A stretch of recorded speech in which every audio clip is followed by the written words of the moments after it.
Hello, hello! Welcome back to Mona's Rants. I'm your host, Mona Sheikh. I hope you guys had a great weekend. Did you have a great weekend? I had an incredibly busy weekend because I had the big show that I believe James was a part of. I don't know if Tim came. Hi, Tim. Hi, James. Nice to see you guys. Welcome back.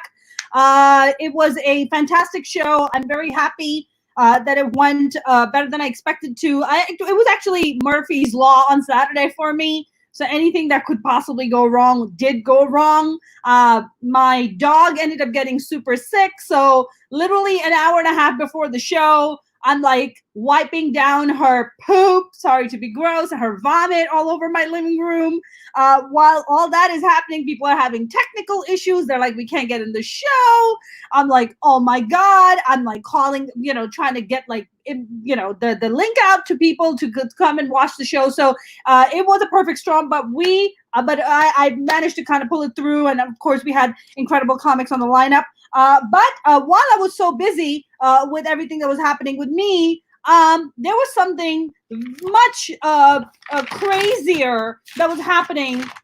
Roger Stone, I'm sure you guys have already heard the news about the crazy, insane Roger Stone, who is a buddy of Donald Trump, has been pardoned, for he was supposed to spend 40 months, I believe, in prison for 7 felony counts that he was charged on. And instead, so Roger Stone went on my buddy Mo Kelly, who's on KFI 640 AM on iHeartRadio. And it just so happens just last Wednesday, I was on Mo Kelly's show talking about the pandemic, just talking about my upcoming comedy show that I had on Saturday. So at the same time I had my stand-up show Saturday night, Mo Kelly had Roger Stone on his show, and shit hit the fan. Okay. So if you haven't heard exactly what happened, it was really, really bad. So Roger Stone has been on Mo Kelly's show before, but this time shit got a little too crazy. So I listened to the audio, and I'm trying to see if I can play the audio possibly for you. But it was very disturbing because Roger Stone, while Mo is having this very kind of insightful conversation with him about how he was pardoned and how the president helped commute his prison sentence. Somehow the Mo thinks that Mo is trying to talk to Roger Stone and goes quiet on the other end, and somehow it appears as if Roger Stone has dropped off, but he hasn't. Instead, he starts speaking to someone in the room, or he's talking to himself because they're all fucking senile at this point. And he says, "I'm arguing with this Negro," which and I know is it's one step away from using the N-word with a hard R at the end, okay? And he says that about my friend Mo Kelly. Now, let me tell you something about Mo Kelly and how much I've known Mo for a bit now. Mo Kelly is one of the nicest, genuine, generous, loving man I have ever met in my life. Not only is he all of the above that I mentioned to you, he's also a brilliant man. To hear somebody who's a scumbag like Roger Stone, who's been convicted of 7 different felonies, to come out and call my friend Mo Kelly a horrific word like that only goes to show you that the people that have managed to put Donald Trump in power and has been one of his biggest enablers have nothing good at heart for people of color. That is the absolute verification of that. And Mo, being the humble and wonderful human that he is, Mo's been, of course, getting bombarded with interviews about that particular interview and the way it went down. And Mo actually was asking him, he said, there are thousands of people treated unfairly daily. How your number just happened to come up in the lottery, I'm guessing it was more than just luck, Roger, right? And then it got quiet. And then, of course, the comment came out. To add insult to injury, okay, Roger Stone was confronted about it. And Roger, so Mo says, did you just call me this word? And he says, I did not. You're out of your mind. He tells my buddy Mo. Okay, so on Sunday, in a statement sent by text message to the New York Times, Roger Stone said at various points appeared to acknowledge the slur had been used, because initially he was denying it, right? Just like I mentioned to you, he said to Mo, "You're out of your mind. It didn't happen." But then now, he's acknowledged, "Oh yeah, I did use it." Blamed it on technical difficulties, and denied that he said the word, and then argued that it wasn't offensive. So he can't even stick with one excuse, right? That's what happens when people bullshit and lie, right? That's the kind of bullshit that happens, because he used the horrific slur, right? And then he continues to try to deny it, blame it on technical difficulties. Then he says it's not really a slur. I mean, look, it makes me uncomfortable to even type it, to even say it, because we all know the history of that word and how it was used against the African American community for years in this country. And it has a very, dark and painful history attached to that word. So it really, really bothered me, because I think it was so surreal, because Mo is someone I know personally. He's such a good guy. So for Roger Stone to come out and say that, I wasn't exactly shocked at Roger saying that. I think what was really abhorrent for me is the fact that it happened to my friend Mo Kelly. I think that was the part that really threw me off, because Mo is a brilliant man, and he's really amazing at what he does. So it really pissed me off. Okay, it made me want to go get a baseball bat. Okay, I don't like to be a violent person, but I'm sorry, but I thought about busting out some kneecaps. Okay, sorry. That's the thought that went through my mind. Roger Stone has just, of course, went on and then he typed a text over. He said to the New York Times, he said, somebody can very clearly be heard using the alleged epitaph after he cut my sound feed off 3 times, which is a blatant lie. Like you can listen to it online. It's on YouTube. I'm gonna even edit it and insert it for you. That's simply a lie. Roger Stone is lying, blatantly lying, which is not shocking considering that he's the one who helped Donald Trump get elected, because they are a bunch of lying assholes. But I am going to discuss this in further with an amazing guest that I have.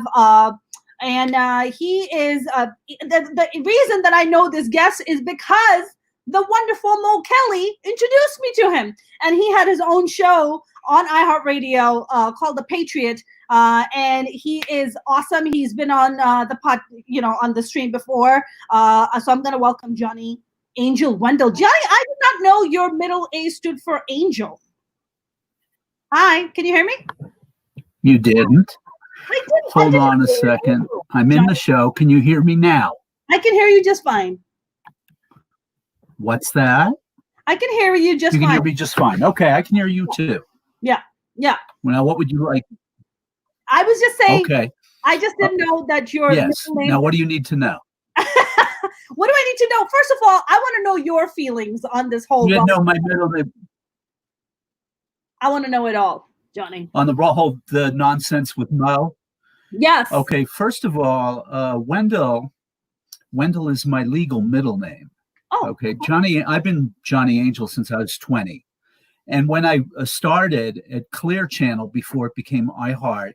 The program director said nobody would believe that a talk radio host with anything intelligent to say, anybody who was erudite, would ever be called Johnny Angel. So I'm like, okay, well, I had to come up with a new name. So it's just, Wendell's my middle name. So Johnny Wendell I became.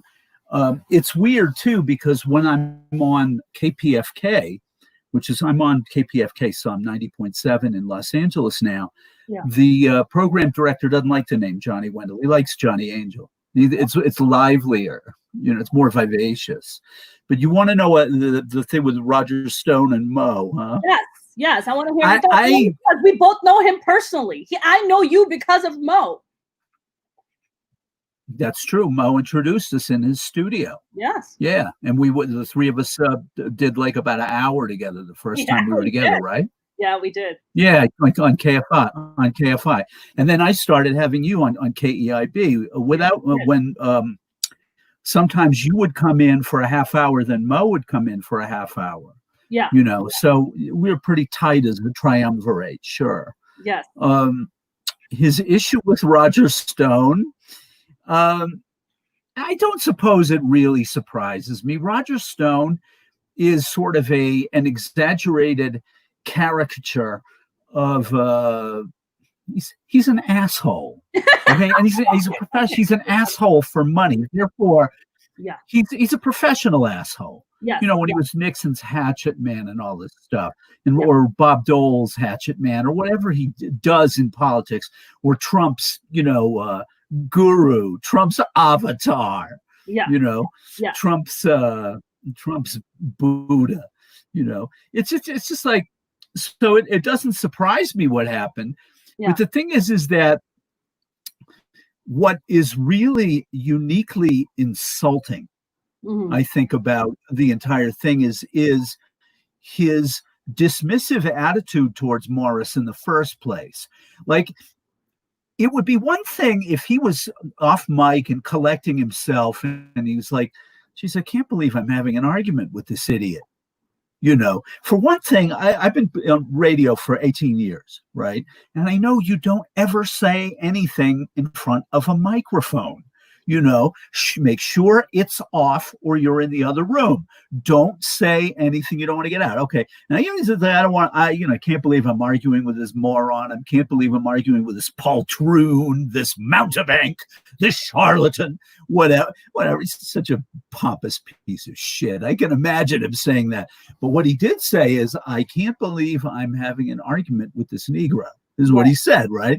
Then Mo caught him, and he's like, "Oh, I didn't say that." It's like, "Oh, yes, you did." It's like he has Trumpitis himself. Yeah, Trump can't remember 90% of the unbelievably stupid shit that he says, and it's like, I never said that. No. You said right here. They play a clip for him. Johnny, he said, "I did not. You're out of your mind." What audacity! I heard it. I'm not out of my mind. Well, I'm out of my mind. It's not you, Johnny. Sure. But I know what I hear. I didn't have an oral hallucination. Okay, he said what he said. Look, I can't believe I'm having an argument with this Negro.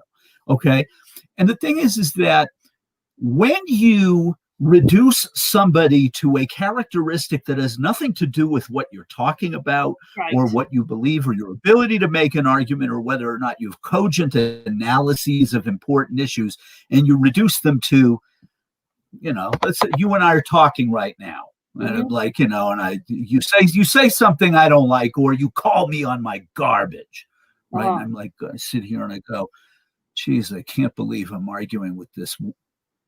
I don't know, what's a derisive expression for a Pakistani? Is there one? Well, there's the sand N-word. There's the sand N-word. Nah, I'd never use that. I know what it is. I know what it is. I would say, like, can't believe I'm having an argument. But somebody like Roger Stone. No, but I mean, I know from being, from having spent so much of my life immersed in rock and roll.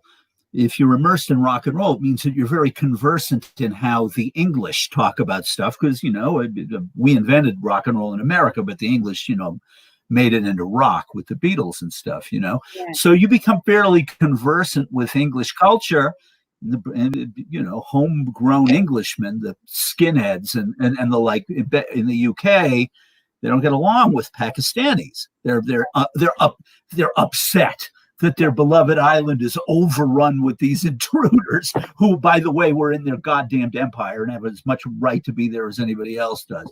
Right. So they refer to them as Pakis, correct? Right. Yeah, Pakis. Correct, which is a slur. Which is dismissive, right? Yes. It's like you saying about me, like, it would be. it would be like you saying to about, I'm off mic, or I walk out of the room, or I need a glass of water, and you're really tired of my attitude, and you're like, geez, I can't stand that Hebes sometimes. Hebes, Hebrew, Jew, right? Yeah. I'm Jewish. Yeah. Yeah. I have a great Mo story. As long as we're talking about Mo, because this absolutely horrified him. Let's hear it. It was beautiful. Mo's great. Is Morris watching this right now or listening? He may be, right? I don't know. Maybe. Okay, he might be. He's in my studio with me, and somehow the issue of being Jewish came up. And the board operator is right in front of me, Phil Giangrande, who you know. You know Phil, yes. Wonderful, nicest human being who ever walked into a radio studio, right? Yes. Yeah. And Mo is next to me, and the issue of me being Jewish comes up, and I said, yeah. I said, I'm 100% Jew. It's true, by the way. I spat into the cup and everything, So I'm 100% Jew. I said, from the tip of my crooked nose to the tip of my circumcised penis, or something like that on the air. Both of them go, oh. And I said, hey, I didn't tell you to visualize it. I'm just saying, And the two of them were like, oh, that's icky. Somebody is icky.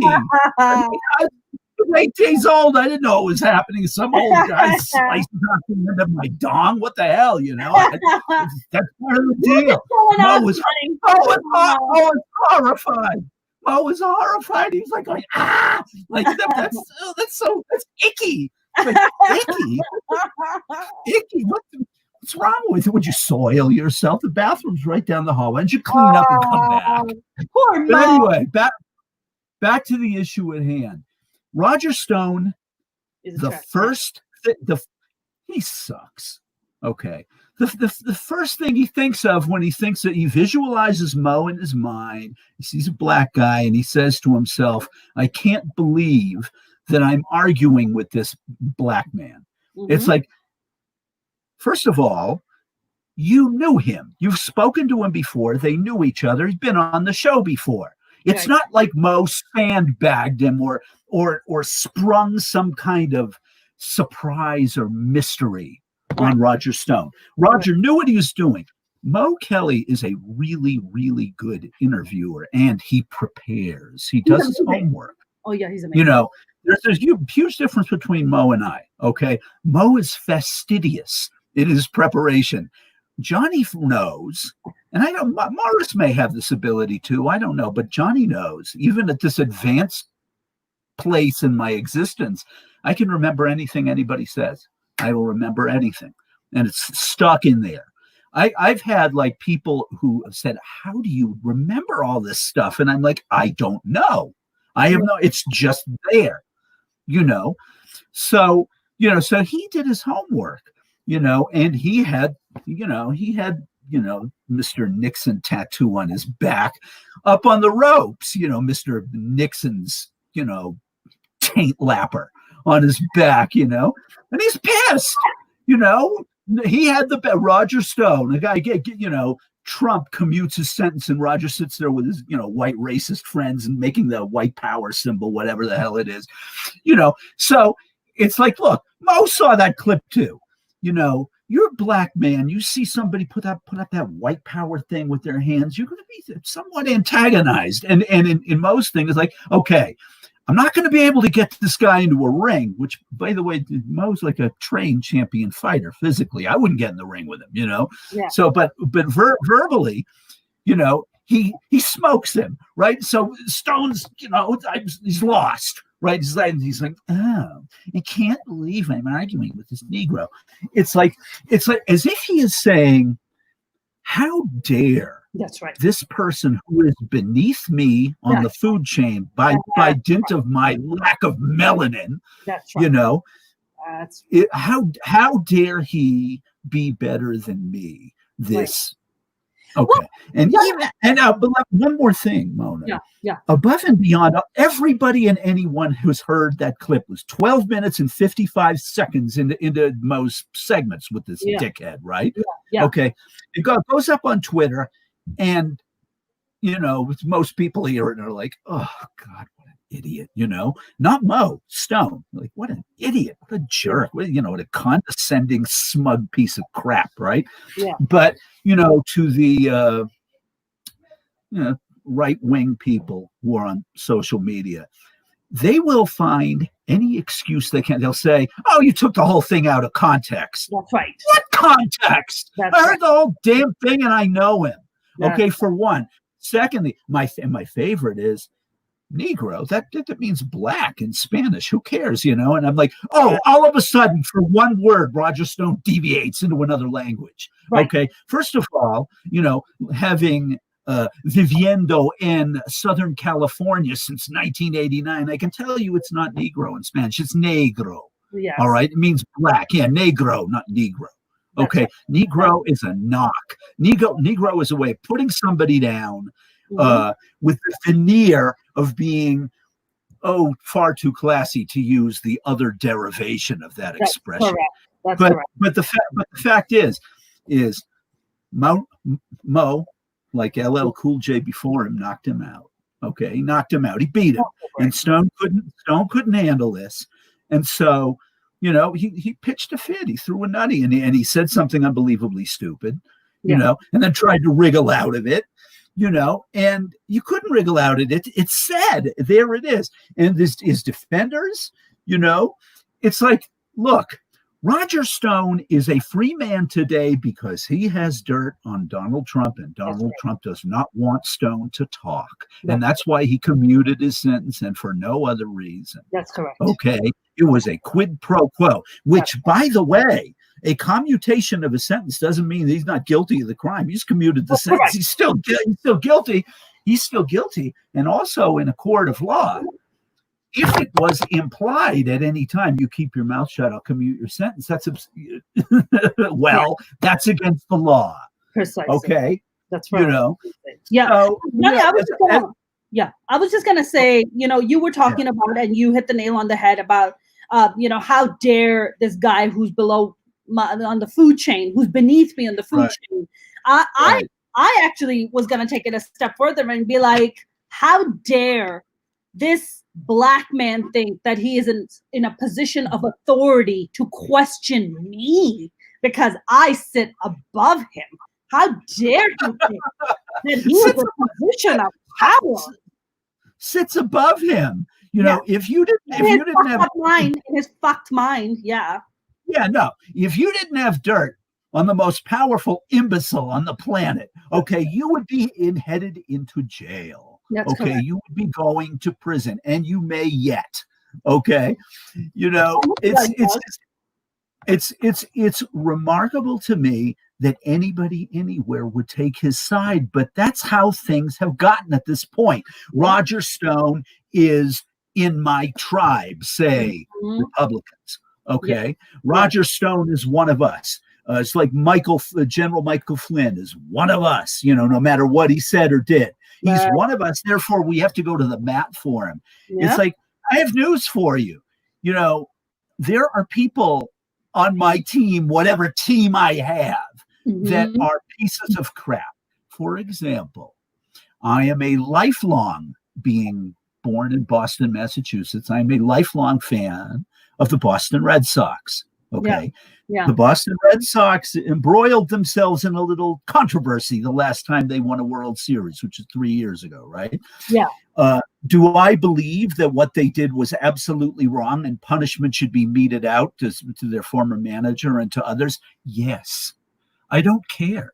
If the rules are clear and they say what they say, and you violate them, then I'm sorry, you're culpable and you owe a debt to somebody.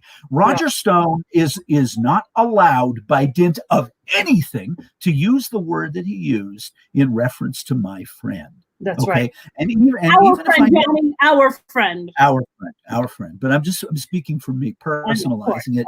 And even if I never met Morris and I didn't know him, and I saw this, I'd think this is once again some white guy with his head up his ass about how important he is, how powerful he is, how much better he is than everybody else, simply because he's fair-skinned and he has a penis. That's okay. Right. and maybe identifies as Christian and maybe identifies as straight. Although we got plenty of crazy right and Jews too. I have to correct you. I have to correct you on the penis part. I don't think he has that, but I think he claims it, but I don't think he has any. I don't no. We know it exists. I think dickless is what he is. Calling him. I'm not gonna get into the childish sandbox stuff. However, as long as I'm on camera, yeah. Roger. Showing off. Now you're showing off, Johnny. Yeah, now you're showing off.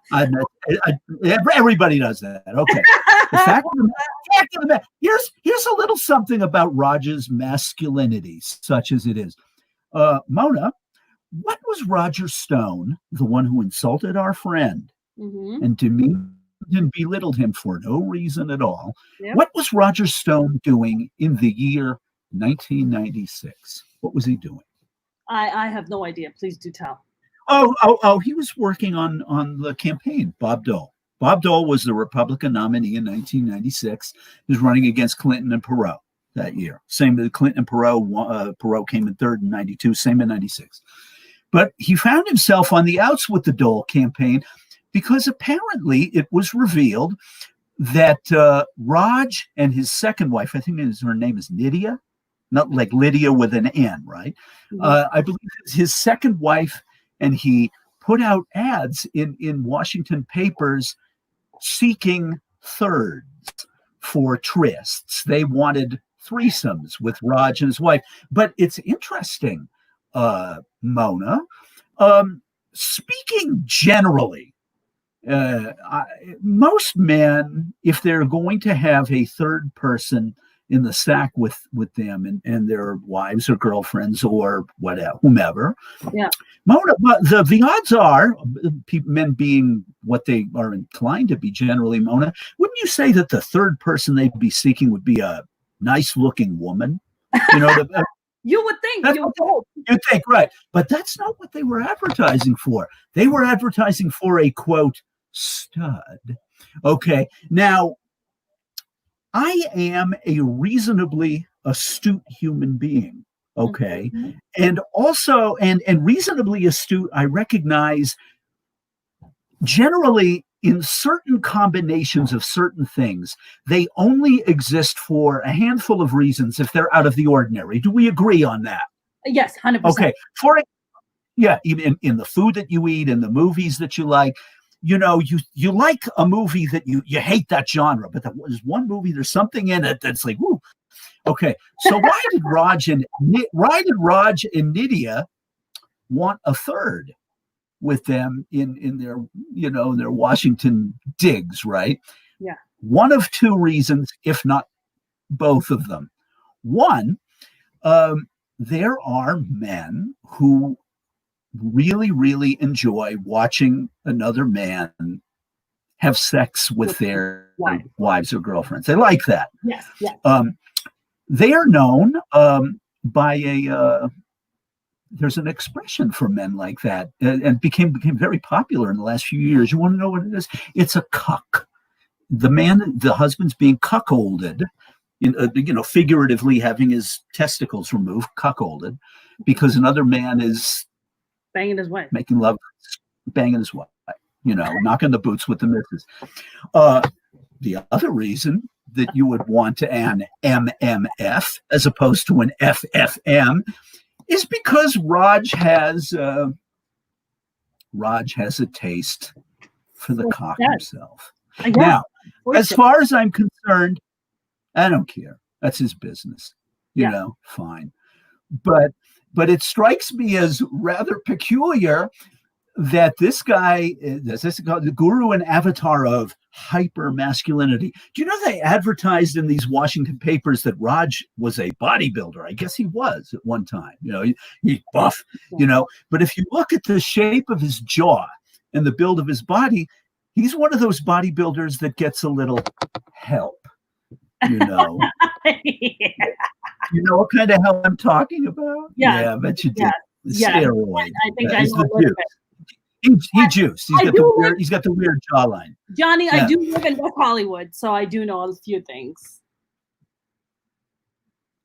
Yeah, me too. So, okay, so we can deduce two things. Either Roger's a cuckold who likes to see, and I'm sure being a repressed white conservative cuckold, I bet like that the piece de resistance from him is a mandingo type, putting it to the woman, right, Raj? Isn't that true? Isn't that one of your weird little issues with Black people? Is that they're a little more fortunate than you are in certain areas, or so you think. Or so you believe they are, because that's the caricature. That's the stereotype, right? Yeah. Although I had a friend who was a masseuse. A real one. She wasn't a jerk off artist. She was a real masseuse, and she said, yes, this particular stereotype tends to be true. Okay, so Raj probably really likes it when I would like to second that motion, Johnny. Second that motion. I would like to second that motion. So yes, please. I don't know. I've never had a Black boyfriend. I don't know. Okay, listen, so I'll take your word for it. Okay. But the fact of the matter is, going back into this tawdry topic, is that this guy is a creep. It's like there's really nothing wrong with exploring your sexuality, and doing whatever you want to do is fine. Okay. But when you ally yourselves with people for whom battering others' sexuality is one of their stock and trades, then you're a hypocrite on top of everything else. The thing is I think, cucky Mick bisexual Stone, I think that he revels in his hypocrisy. I think he's one of these people that really digs the idea, like, there are no rules that apply to me. Yeah, I'm a hypocrite. What of it? That he's that twisted. It's like, there's a famous old blues song by Albert King called "Born Under a Bad Sign," and the great hook in the song is, "If it wasn't for bad luck, I wouldn't have no luck at all." It's way before your time, Mona. Okay, the Albert King song. But with these people, if it wasn't for hypocrisy, they wouldn't have any morals at all. It's just like the Albert King song, only worse, So that's where he's at. He's a hypocrite. He's proud of it. And, I don't care about his personal life. I don't care about his weird symbiotic relationship with Donald Trump, who is coincidentally the president of the United States. That's kind of problematic, because we are known, Mona, by the company that we keep. And if Donald Trump is like, well, he's really close to Roger Stone, this peculiar, bottom feeder in Washington, D.C., that says something about Donald Trump's character, Well, I don't know. Or some other hires. I don't know how much more proof. I don't know how much more proof do we need about to verify the character of Donald Trump and his cronies and the people that he surrounds himself with. These are the most lying, hypocritical, déclassé thieves who do not give a fuck about this country nor about its people, especially people of color. Do not mean anything to these people. Just like Roger Stone had managed to demonstrate it on Saturday night on Mo Kelly show. But I want to talk to you, Johnny, about something that I was on the Young Turks a couple of years ago. And I was sitting with Anna and Cenk, and they invited me. They were very kind to invite me. And we were talking about Roger Stone. And I brought up the point that Roger Stone is indeed the one with Sam Nunberg who had pitched the idea to Steve Bannon for the mnemonic device, which came about to be Build a Wall. Roger, it is Roger Stone's evil brain that came up with that mnemonic device. Did you know that? It wouldn't surprise me. I mean, we know now, or it is speculated, that one of the reasons that Biden is doing so much better in communicating in 2020 than he did in the other 3 years that he ran for president, or 2 years. This is his third try. Is that He has sat down with Barack Obama and others, and they said, Joe, pare it down to the simplest language. Make it a sentence or two long. It wouldn't surprise me if Sam Nunberg or whatever his name is, or Bannon, or that horror Stephen Miller came up with build the wall, because what it is, it's three words that when you stack them together, no pun intended, the way that they are, they carry a tremendous amount of gravity. People visualize a built wall. Oh, on this side of my built wall, I'm safe. These hordes from across the Rio Grande or whatever are not going to bother my serenity or whatever anymore. I mean, I have to tell you something. This goes back to a point that I make all the time. And Mona, I do tons of podcasts now. I don't know why. People seem to like my podcast charm or something. I don't know what it is. Of course they do. It's not my face. It's got to be something. So I'm from Massachusetts. And in the 1980s, 1 out of every 8 residents of the city of Boston, Mona, was an illegal immigrant. Wow. Now, if you ask anybody who was, had Johnny, some elevated conscience. Sorry, Johnny, do you mean undocumented? Is that what you meant? Yes, they were undocumented. They were undocumented, and yes, because they were brought over specifically for a certain reason, circumventing the laws, undocumented, and yes, illegal. Okay, I understand people don't like the expression illegal immigrants. That's true. Yeah. Okay, but for purposes of plain speak, will you allow me the leeway to use the expression? Okay, because I think it's easier to understand. Yes, they were undocumented. They didn't. The thing is, undocumented leads to another racial insult, because undocumented means you're without papers. You're a WOP. Okay, and that's an insult too. Yeah. Okay. Yeah. So here's the thing: 1 out of every 8 people in Boston was an undocumented immigrant. And I ask my peers who turned into right-wing nutcases, I go, do you know this? They go, no, I didn't. I didn't see any Mexicans in Boston back then. I laughed at them. I said, what, you think the only undocumented immigrants in the United States are Mexicanos? Is that what you think? You think they're only Mexicanos? They're only Central Americanos? They're only from the islands? Like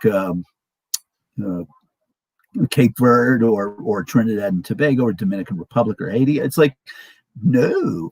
I go, no, that's not where they're from, my friends.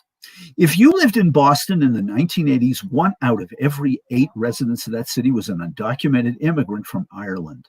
Okay. Wow. And did anybody say anything about the issue? Because, okay, I know for a fact, because I put this up on all my social media, and I know that I got Bostonians that are my peers that are watching this right now, undoubtedly. Okay. And they're like, what? I didn't see any of them.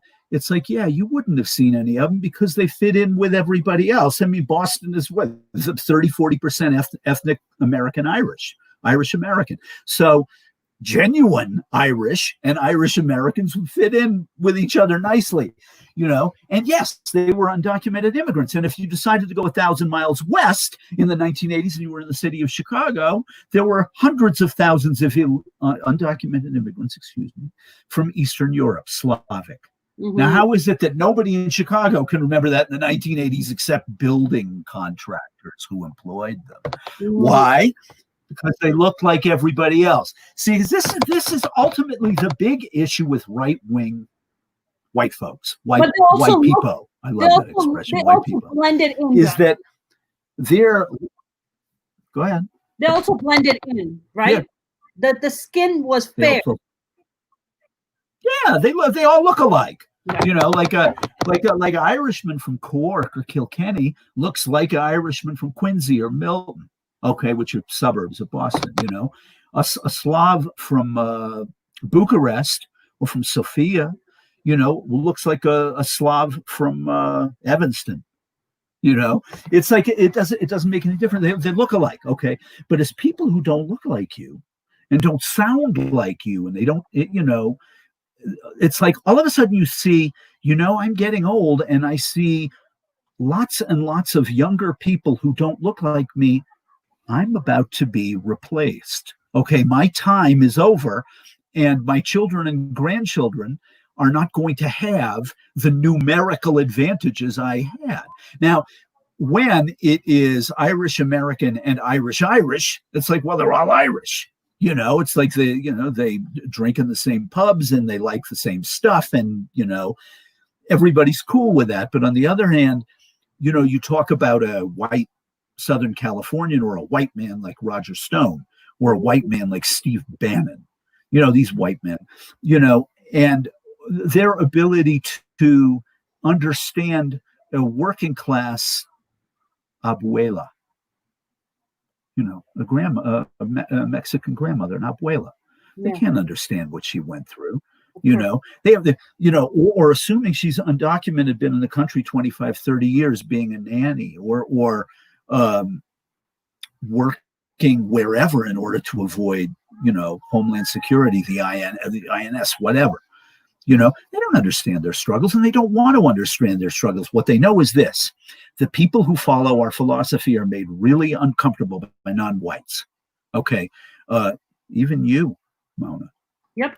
I mean, they look at Mona and they go, "Gee, where she's from? She doesn't look like I've seen." And then they hear you talk and they go like, "Oh yeah, I bet she's from India or something." And maybe the more astute ones will go, "No, she doesn't have an Indian accent. She's from further north. She's either from Bangladesh or Pakistan," which at one point were the same country. Right. So there's Pakistan and East Pakistan were the same country. So it's just like, if you're different, you make people uneasy. So the issue isn't undocumented immigrants. The issue isn't illegal immigration. The issue isn't cheating the system, because there have been a million studies that show that undocumented immigrants put in as much as they take out, if not more. That's okay. Correct. So it's not that, and they commit less crimes, and they won't go to the ER because they're afraid of being deported. Okay, so they don't overload the hospitals. Yeah. All right, so all of the economic concerns are garbage. What it is that white folks in power have realized that there are certain stratum of white people, generally high school graduates only, generally males, generally from rural America or the exurbs or some of the far suburbs, that don't encounter many people that aren't like themselves. They don't travel much. They live near where they were born. This is a great issue to exploit. The future of America is that those Democrats are flooding your country with these people who are not like you. Now, you see this all the time. And I laugh at them and I go, who do you think brings in undocumented immigrants by the thousands? It's not Democrats. It's rich people who own agribusiness. That's correct. It's rich folks who want a cheap au pair. It's rich folks who want a cheap landscaper. That's right. Okay. It's not a Democrat. It's even a Republican. It's somebody who's rich. That's, Donald Trump employs undocumented immigrants in his resorts. Mitt Romney had him working at his house in Belmont, Massachusetts. So I don't know how the hell we got on this subject, but it's absolutely true, though, that it's the ultimate wedge issue. And the weirdest thing is, going all the way back to Roger Stone, is for the first time, it's starting to backfire on them, because lots and lots of white folks now have all the time in the world to watch the news. Mm-hmm. Okay, they're not watching it in bits and pieces or hearing snatches on the radio coming back from the job, because they're all unemployed, and they're quarantined. They don't want the row. So now they have time to go and they sit and, some of the cultists watch Fox all day. They're hopeless. Or what's the other one? OANN, and they're indoctrinated. Yeah, they're indoctrinated. They're hopeless. Okay, forget them. Yeah. All right. They're a lost cause. But you have people, and I have them in my family. Yeah. I mean, I'm the house nutty lefty in my family. Okay. But at this point, almost everyone in my family under no circumstances would even consider voting for Donald Trump. None of them will, and a few of them did. My youngest brother voted for Trump. He hated Hillary Clinton, and he voted for Donald Trump. He wouldn't vote for Donald Trump right now if you stuck a shotgun down his back and said, "You're voting for Trump." He'd go, "Fire away." I can't live with that. Shoot. Yeah. Yeah. And by the way, he soured on him in less than a year. My brother's an independent contractor, through the ACA, finally a decent health insurance he could afford, and Trump wants to take it away. My brother went through the roof. It's like, what? You're not taking this away. It's not like I'm crazy about this thing, but it's better than it was. My brother voted for Bernie Sanders. He wants universal health. Bernie. So it's just like, when white folks start to see the insanity of what racism is when you can't walk away from it, like Roger calling Mo a name and all that stuff, when you can't walk away from it, when it's in your face, when it's prevalent, when it's pervasive, when it's cancerous, then white folks go, Black Lives Matter makes sense. It didn't make sense to me before, but now I get it, because really Black Lives Matter means Black Lives Matter as much as yours does, pal. Right. Okay, that's all it means. It doesn't mean anything. It doesn't mean that your life doesn't matter. Right. So it means that theirs and yours are the same. Right. So it's exactly to the point that I was saying earlier about when Mo comes out and calls out this piece of shit Roger Stone about saying, "Oh, I'm just arguing with this Negro." It goes back to the point about like Black Lives Matter. So now equality feels like oppression. Now equality to these assholes, to these racist assholes, feels like oppression, because Black Lives Matter. They can't do it anymore because they took it away from them. From them. I used to be able to use this word whenever I wanted, and now it's like, you can't do this. It's like, I would point out to Roger Stone, I'd go, "Listen, asshole, you're still 3 times as likely to survive an encounter with a policeman than Morris is." Okay. Irrespective of what Morris did or what you did. They look at you and they go, "Look at the old white guy in his suit, where Morris, ooh, he's black. I bet he's in a gang." And you're like, and for people like me, you see this stuff and Jesus, enough already. But Johnny, I can't. I always have this issue, especially, and it's really bad with right-wing people of color. Okay, because they exist. There are not many of them. I saw a poll. Oh no, funny. I saw a poll. Yeah. What was the poll? Oh, I think Biden's beating Trump among black folks like 91-5 or something. Oh wow. But it isn't just that. It's like you argue with them and they're hopeless, right? And then you hit them with truth. I would say to them, whatever. If I was talking to who's a right-wing black man, that idiot that just became the chairman of the Republican Party in Texas, Alan West, that's his name. He's going to be the chair of the Texas GOP. This war criminal, right? He is. Yeah. I would say to Al, here's an interesting thing, Al. I'm a part-time talk radio host. I play my guitar. I write my books. I act in commercial. I'm on 1 million podcasts.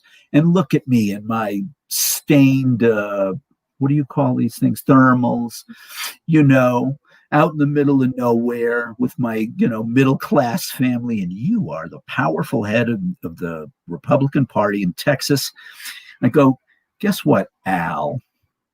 A policeman is 3 times as likely to shoot you in the back of your empty head than me. Me, the leftist. Okay, me, the one that you call all kinds of names to, which are fine. Call me a socialist or a communist. I'm like, well, sure, fine, whatever. As a goddamn stockbroker, communist my ass. Okay, it's like a communist who can read the Wall Street Journal cover to cover and tell you what everything is in it. I had a friend today who was like, I'd like to buy a share of stock in one of the companies making vaccines. Oh, yes. Like, and we were talking, and I said, Annette, you can't buy a share of stock anymore. It's like you got to buy a lot. Yeah. Not a lot, like 10 to 15 to 20 and up, 10 share, whatever. And I said, probably what you should do is buy a call option on a stock that you think is going to appreciate in value. And she goes, a call option? What's that? And I explained it to her, and then I sent her like this cute little video which explained calls and puts and options and hedging and stuff. So, you look at me and you go like, that leftist, it's like, and I go, yeah, well, yes, this particular leftist has done very well in the stock market in his life, so but I laugh at these, and I got to tell you something, and I'm sure that you feel the same way about people from the South Asians that are reactionaries, that galls you. Nothing galls me more. I'm deadly serious about this, and I don't know how many people watch your podcast, but I'll go on the record, and I don't care where it is. Nothing galls me more, or angers me more, or are more prone to make me hear things as fighting words as a right-wing Jew. Okay? We have an expression for what a right-wing Jew is. Have you ever heard it? No. What's the expression? Yeah. It's called capo, K-A-P-O, a capo. Capos were in the camps in the 30s and the 40s in Europe. Capos were the cooperative Jews who led the others into the showers and the gas chambers. They figured, if I play along with the Nazis, I'll live. Capos. And so whenever I hear or read or see these Jewish allies of Donald Trump, I think to myself, capo. Wow. It's a capo. Wow. Because Donald Trump, take the goddamn gloves off. Donald Trump is a Nazi. Okay. And if he isn't a Nazi, there's no denying that he's a Nazi. There's no denying about that. People would say, Johnny, you're such an intelligent man generally, the last, I don't know how long have I been on, an hour? The last hour you flew off into the ozone with this crazy thing. The president of the United States is a Nazi. No, he's a Nazi. There's no denying. Allow me to quote or paraphrase the president before Donald Trump, when the president before Trump said, how hard is it to say that Nazis are bad? Okay. Barack Obama said that. He looked at the audience in amazement and he said, how hard is it to say that? And if I were sitting with President Obama, I was in the room with him, I'd go, Barry, it's hard if you are one. That's right. If they're your peeps, it's hard to, it's hard to disrespect them. He will never knock an oath keeper, a 3%er, a proud boy. Yeah. These riots that have been provoked by his custom and border patrol, unidentified people in Portland, Oregon. This is right out of Nazi Germany. These people are being disappeared. Okay, and they're doing so on the command and on the orders of Donald Trump. Hence, if you are engaged in Nazi-like behavior and you are being ordered to do so by somebody with the power to steer or manipulate your behavior, it stands to reason, therefore, that the person who is doing this, what are they? Right. I wanna talk about you briefly touched about capos. Is that the word? So we don't have a word like that right now in the South Asian community. But the one thing that I have been watching a great deal is that there are conservative South Asians that are coming out in the busloads. There was a huge rally that took place in Houston last year where Modi, the president of India, was invited, and it was like this place was packed. And Hassan Minhaj, who is Hassan Minhaj, who's who has a show, The Patriot Act, on Netflix, and I've known Hassan for a very long time. We've kind of come up around this. And Hassan tried to get in there into the convention, and they refused to let him in.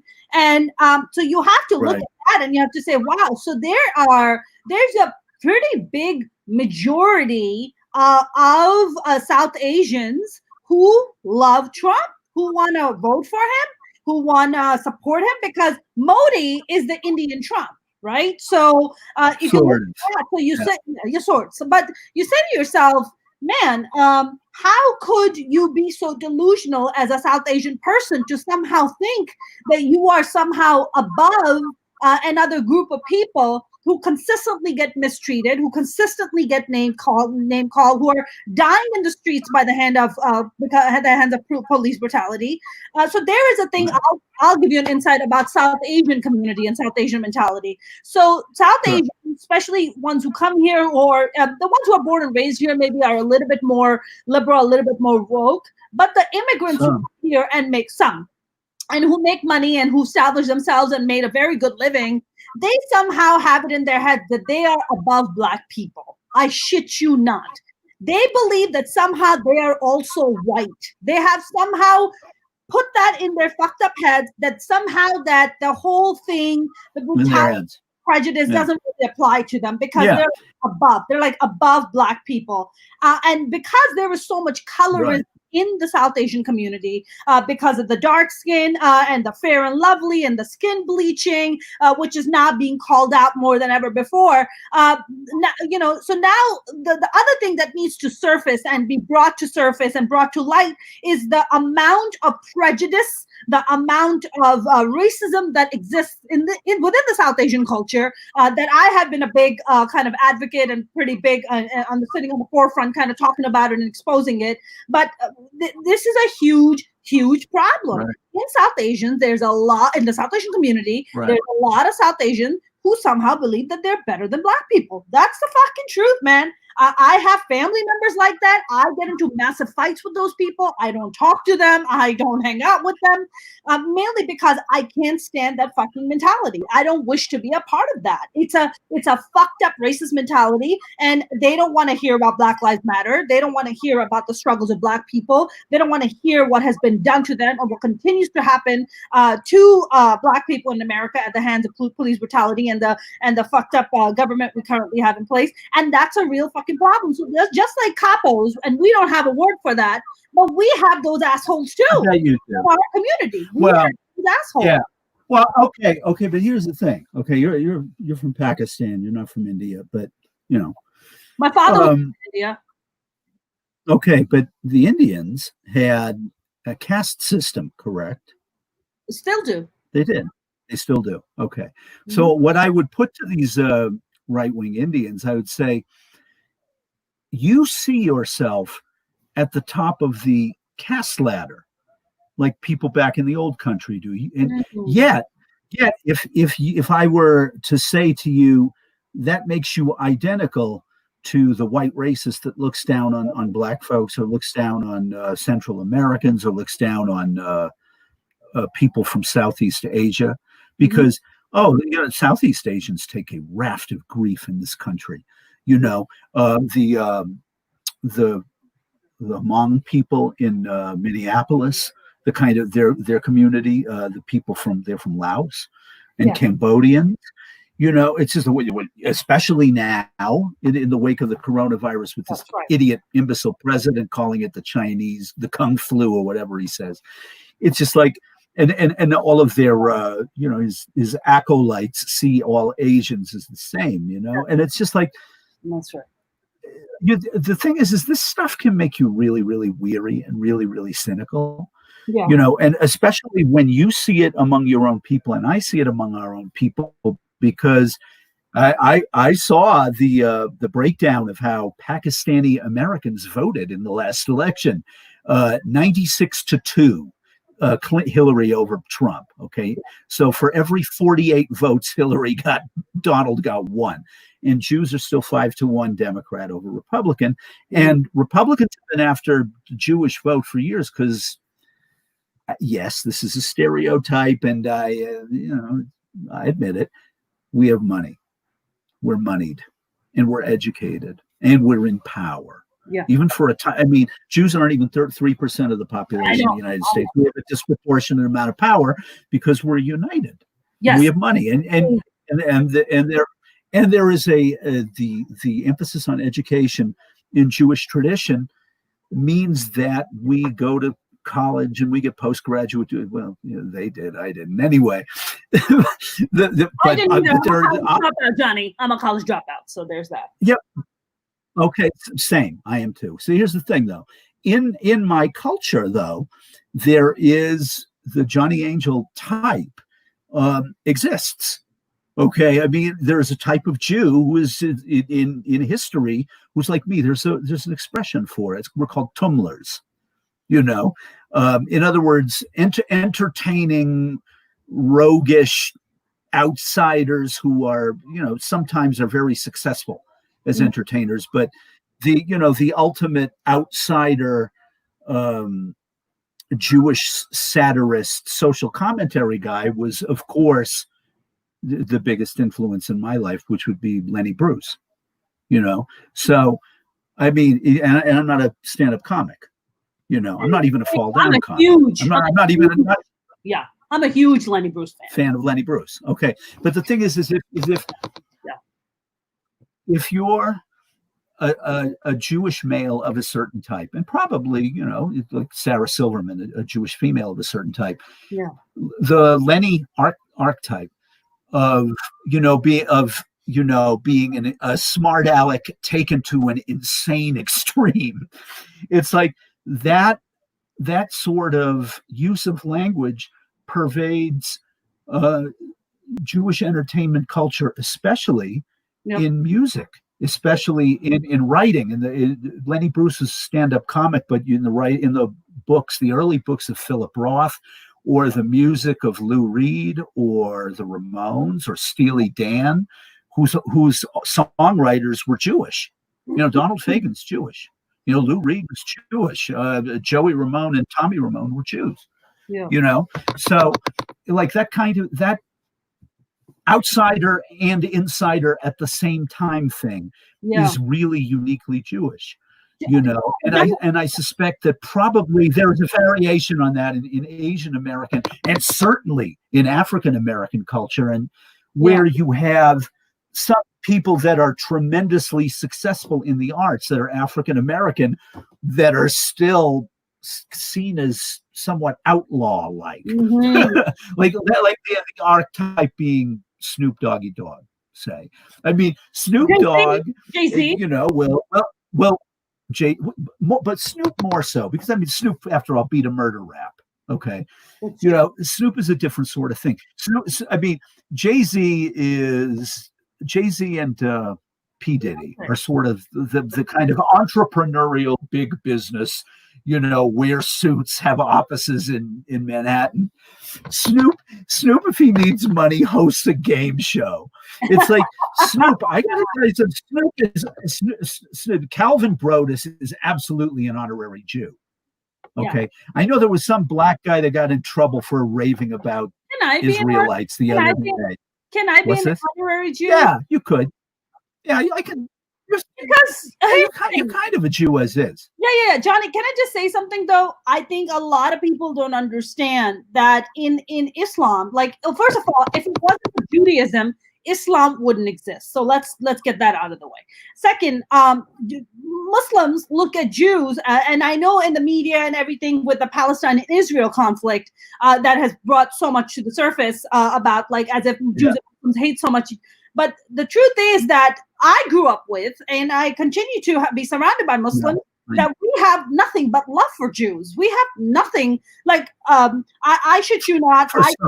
I sent out, I mean, the Muslims that I know do not have, I don't hang out with Muslims who. I wouldn't blame them if they didn't like it. Fuck that. No, fuck that. I wouldn't blame them. No, fuck that. No. No. Let me fuck that. No. Let me say this. This is important. This is genuinely important. I would not be shocked at a Muslim activist, who said, I've had it up to here with Israel's behavior. Okay. Because I just shrug and I go, yeah, you and me both. And they'd be like, what? And I'd be like, yeah. I mean, this is the Jewish homeland, right? And all Jews, yes, fealty and allegiance to Israel, right? Yeah. And I'm like, the fact of the matter is no sooner did we have power and a power base. What was the first we had to go out and do? Let's find somebody to oppress. So it's just like, 5,000 years of the Gentiles sticking it to us. You would figure at that point it'd be like, enough. Okay, screw this. We got our own country now, and it is going to be a beacon of absolute liberty. Okay, there will be no oppression in the borders of the land of Israel. But Israeli Jews figured out early on. Eventually, our neighbors in Jordan or in the occupied territories in Gaza and in the West Bank and stuff, and in the Golan Heights, they're going to outnumber us. So if it's one man, one vote, and they're Israelis, eventually that's the end of our theocratic state. As far as I'm concerned, good. If we want to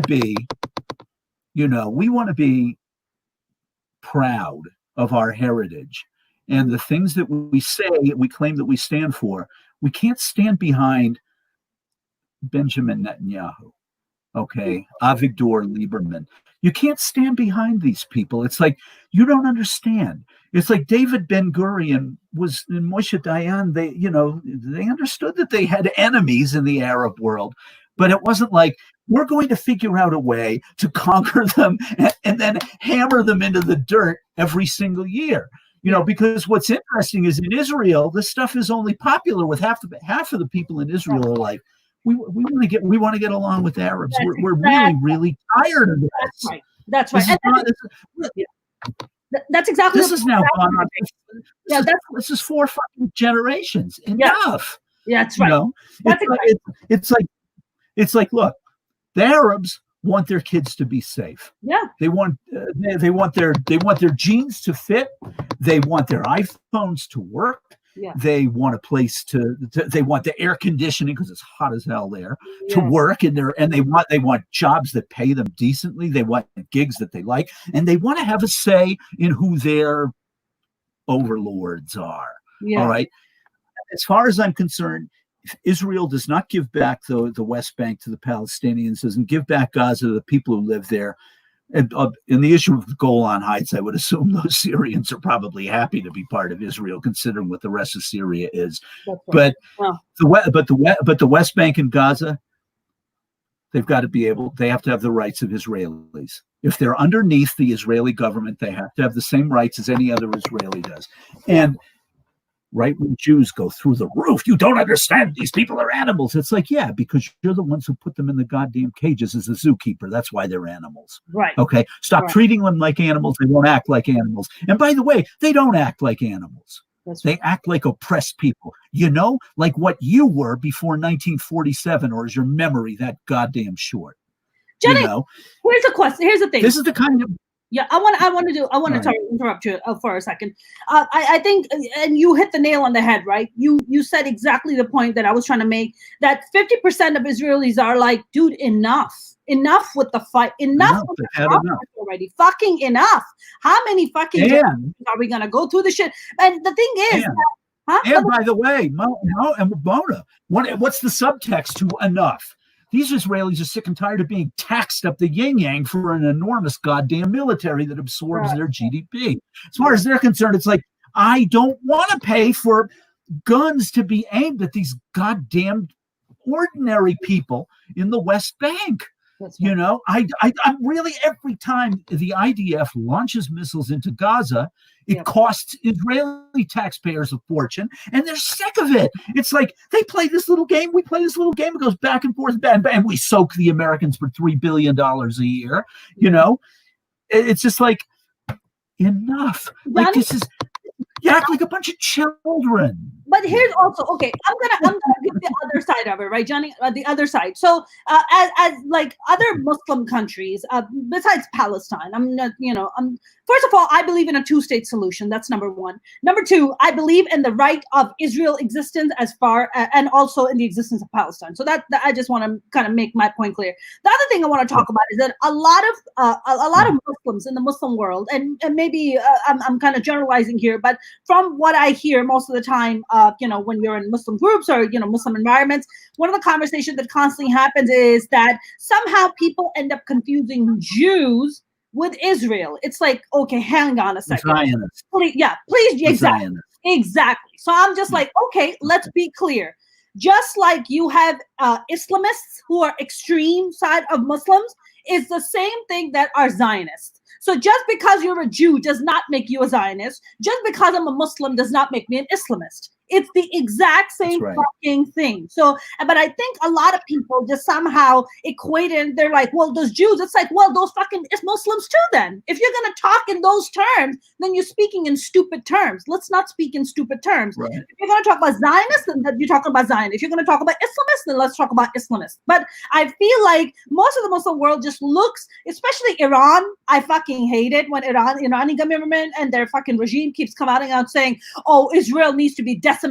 Israel needs to be finished and annihilated. First of all, shut the fuck up. Second, Israel does not need to be annihilated. Israel does not deserve to be annihilated. What we do need is two reasonable people coming to the table and having some kind of compromise to say, how the fuck do we form a peaceful future for both the children on both sides? And how do we do this in the most manageable, humanistic way? How do we do this? You know what I'm saying? It's not really that difficult. Okay.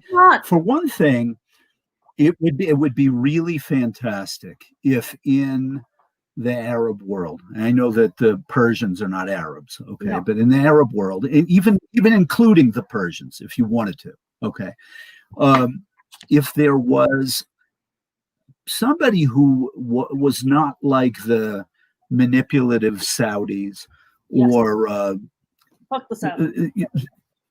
Or whatever, but was more like when who followed Sadat into power in Egypt when they sat down with Israel and there's been peace on the Israel. I'm sorry. No, it was before Mubarak. Okay, it was in between Mubarak and Sadat, Anwar Sadat. Okay, it's like when the Israelis and the Egyptians sat down and said, look, we're going to be fighting over this border forever unless we get it together. It's just it's pointless. It's costly. The bloodshed is ridiculous. The Israelis probably said, look, you do realize at any time we can drive all the way and shut down the Suez Canal. That's the end of your country. Okay. And the Egyptians are like, you do realize that we can launch attack after attack after attack. And the entire southern 2/3 of your nation is within range of our guns. It's like, and so, Jimmy Carter negotiated the deal at the Camp David Accords and stuff, where they sat down and they said, look, this is a waste of time. Now, admittedly, we've been bribing both sides not to fight with each other for the last 42 years. Okay. And I don't think the American taxpayers want to be on the hook for more of that. Okay. Mm-hmm. But the fact is that if you had someone in the Arab world who said, I'll sit down with Benny Gantz, that's Israel's real new prime minister, although Netanyahu won't leave yet. I'll sit down with Gantz.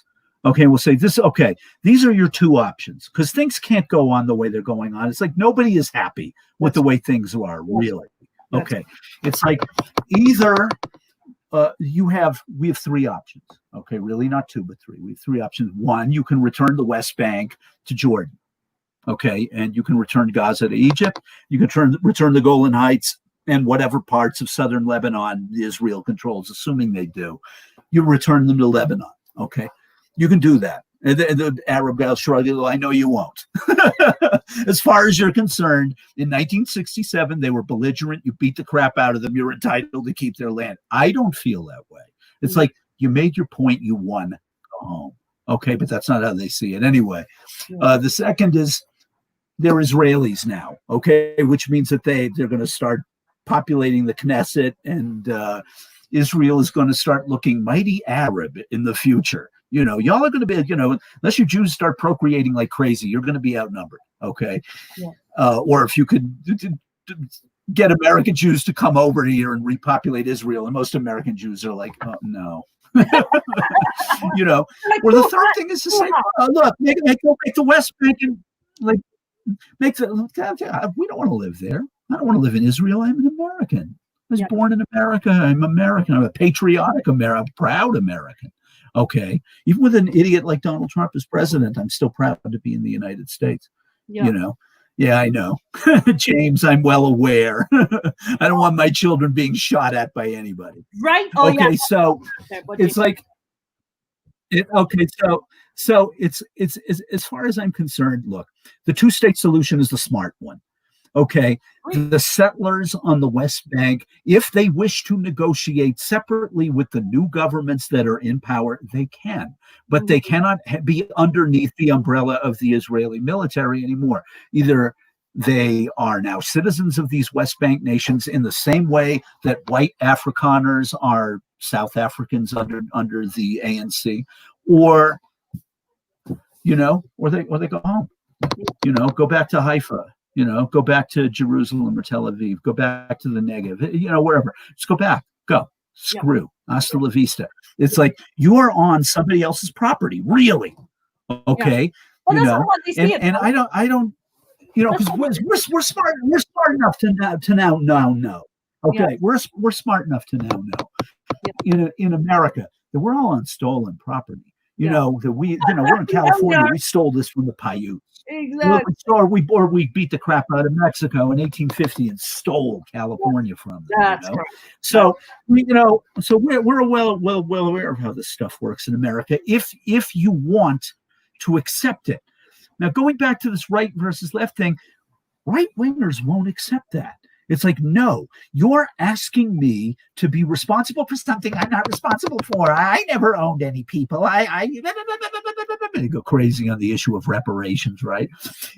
Like, now you hear the city of Asheville, North Carolina, this little blue dot out in the western part of North Carolina, right? Is saying, we're down for reparations. This is what we're going to do. We can't pay in cash what we owe. Black folks, families who've been here for 300 years, we don't have that kind of money. Mm-hmm. However, we can make it a point to steer municipal projects to Black-owned businesses. That's affirmative action. Tough shit. It's like, because you know what the flip side of affirmative action is? Good old boy bullshit. Yes. Okay. The opposite side of me being compelled by the government to give my business to African Americans is that I shut them out on purpose. See, because you refuse to find a middle ground between those two things, now you're stuck with the city of Asheville is going to, a certain percentage of its contracts are going to go to African American businesses because they've been screwing them for years. Yep. We have no idea if these Black companies have been underbidding white ones and they still didn't get the job. It wouldn't surprise me. Yep. Nobody knows. John, So I'm down with that, of course. No, I'm totally down for that too. I wanna briefly just go back to the whole the Israel and Palestine conflict, the whole Muslim Jewish thing. One of the things I read a few years ago, there was an article that came out that in London, in the UK actually, Jews and Muslims united because the government was trying to ban circumcision. I don't know if you heard about this. And the Jews and the Muslims got together and they were like, no, you are not going to ban circumcision. That is in our faith. We circumcise our boys. And I was like, you motherfuckers have been fighting over every fucking goddamn thing. You can't find fucking peace. And dick size is the only thing you can agree on? Fuck both. No, it's not dick size. It's not dick size. It's the fucking dick size. No, it is not. Your dick's the same size whether you got a foreskin or not. No. But I'm talking about like fighting. You know that. I assume. But we're talking about the only reason that they're coming together to fight circumcision. You can't come together for peace for the children of the future of your children. You can't do that. Madness, John.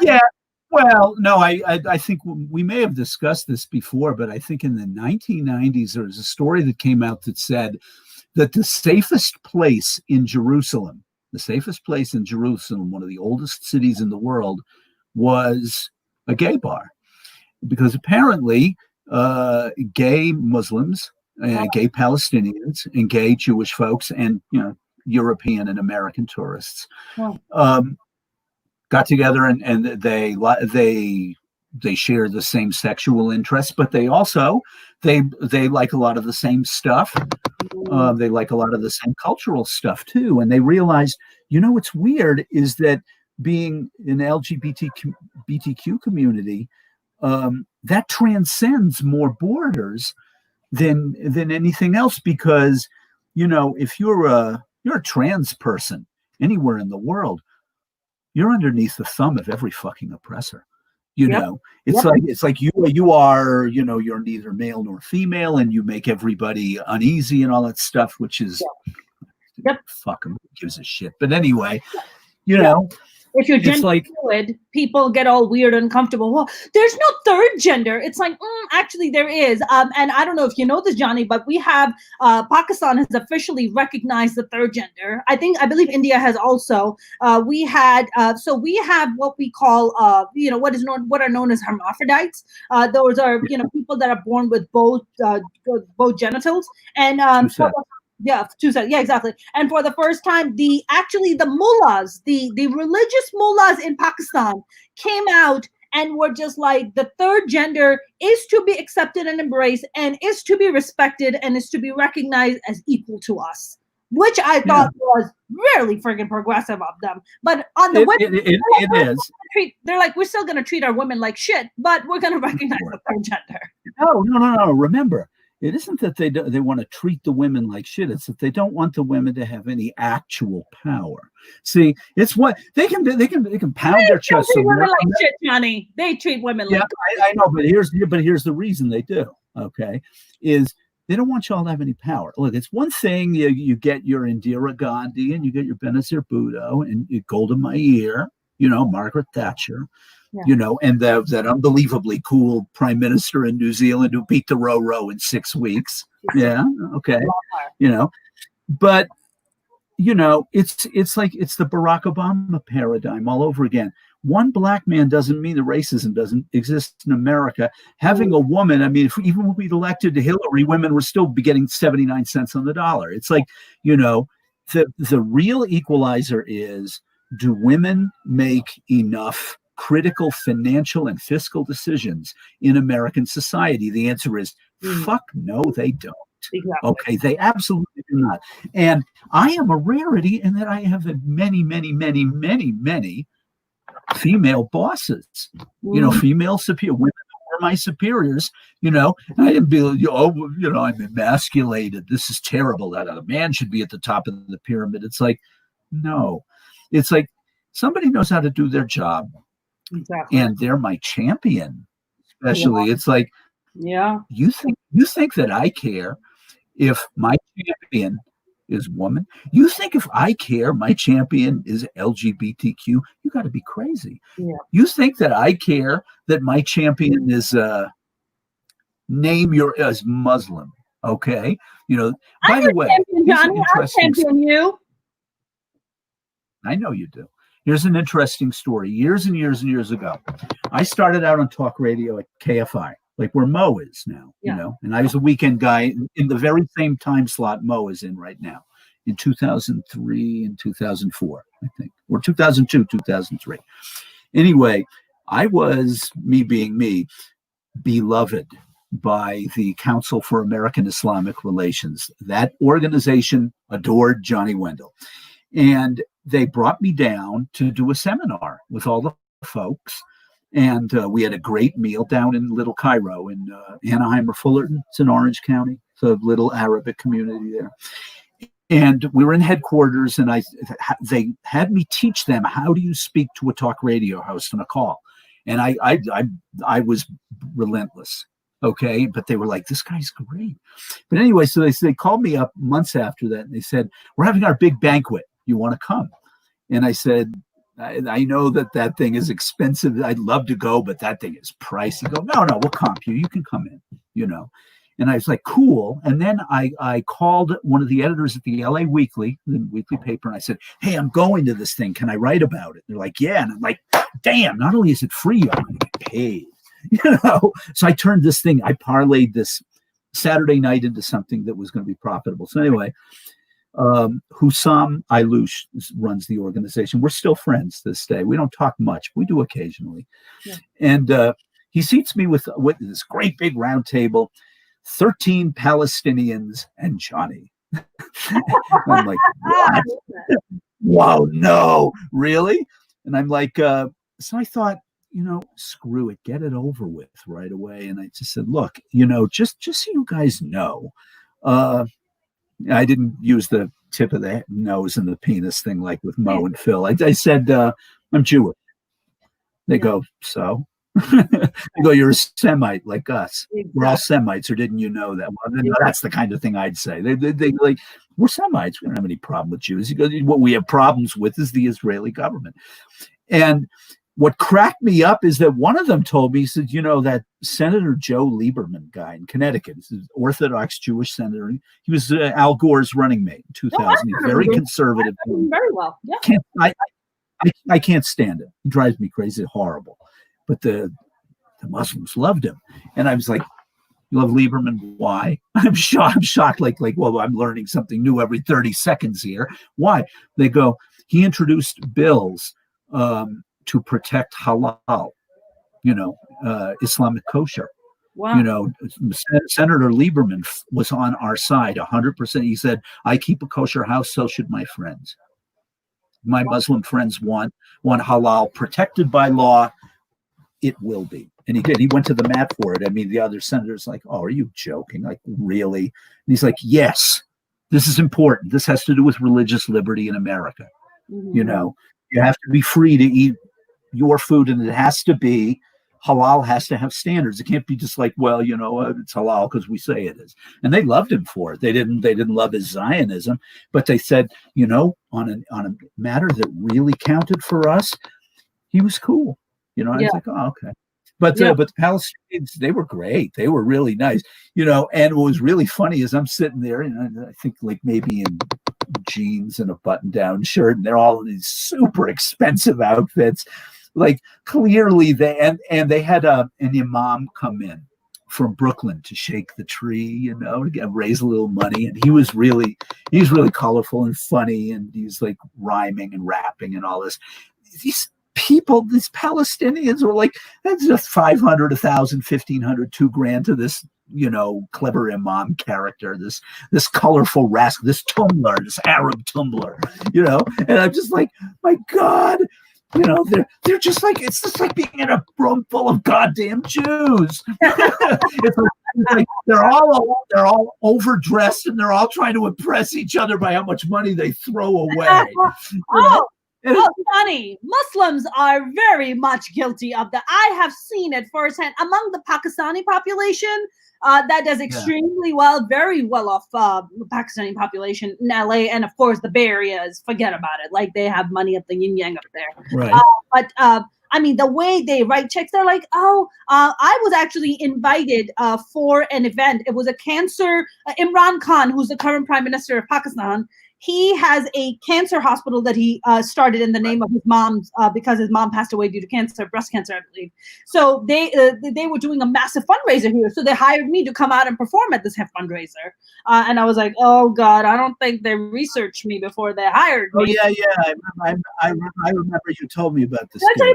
You told me about this game. Yeah, and I remember being there. Yeah. And I remember being there, and these people were just like, oh, and this lady was up there, and she was guilting everybody. She wasn't like the charming imam.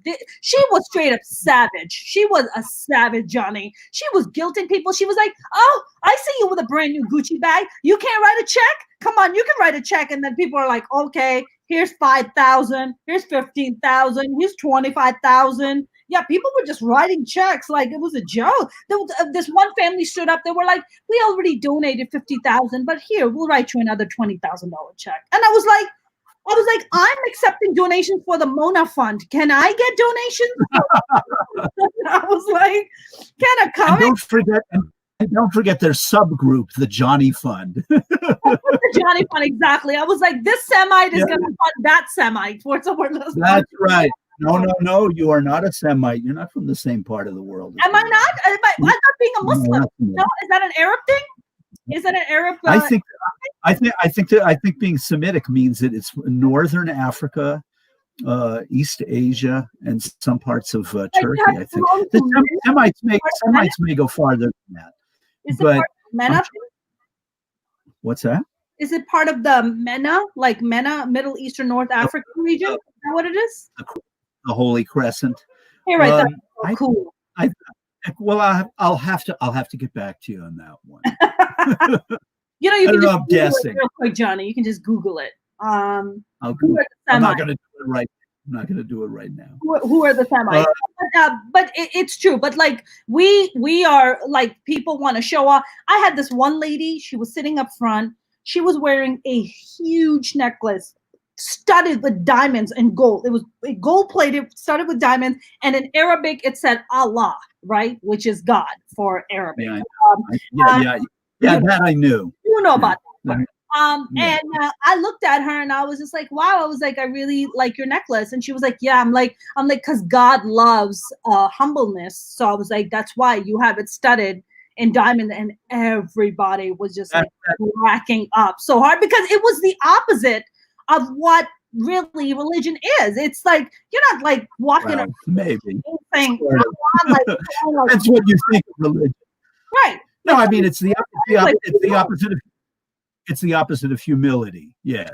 To have like a gigantic blingy Allah around your neck. I'm thinking like, I mean, it would be a terrible thing to do, but I like go up to her and go, wearing the name of the Lord around your neck in the same material that they made a calf out of, that Israel had to wander in the desert for 40 years after doing this. Like, I don't imagine that you see this as we have a word for this in English. You don't see this as gauche, do you? Nor do you see that. Me being me, I look at that thing. I look at your gold-plated Allah, and you know what I think? I don't think of humility, and I don't think of your dedication to Islam. You know what I think? I think if I snatch that thing off your neck, I could get $5,000 in a pawn shop for it. That's what I think. Okay. You know what? That's what. And you know what, lady? That's what you think too. Yeah. Okay. Whether you would ever care to agree or not, we're on the same page. I know how much that thing is worth, and so do you. Yeah. Okay. And it doesn't, and it has nothing to do with your devotion to the Almighty. It's that you want to say, I have bucket loads of ducats.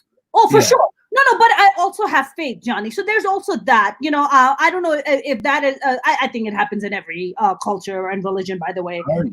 From Christians to Jews to Muslims, everybody has this thing where they go, they go to the mosque and they'll have their Gucci bags and their Prada shoes and, their Allah chain and like gold and diamond. They're like, oh, I'm just a servant of God. It's like, bitch, please, stop it. Stop it. Yeah, no, it is. No, it's true. God. I'm like, really? How many homeless people have you fed recently? Let's hear that, servant of God. Let's hear that. Hey, take that thing off of your goddamned Adam's apple. Take that thing off of your sternum, lady. Cash it in. Take the money. Go into downtown LA and hand it out.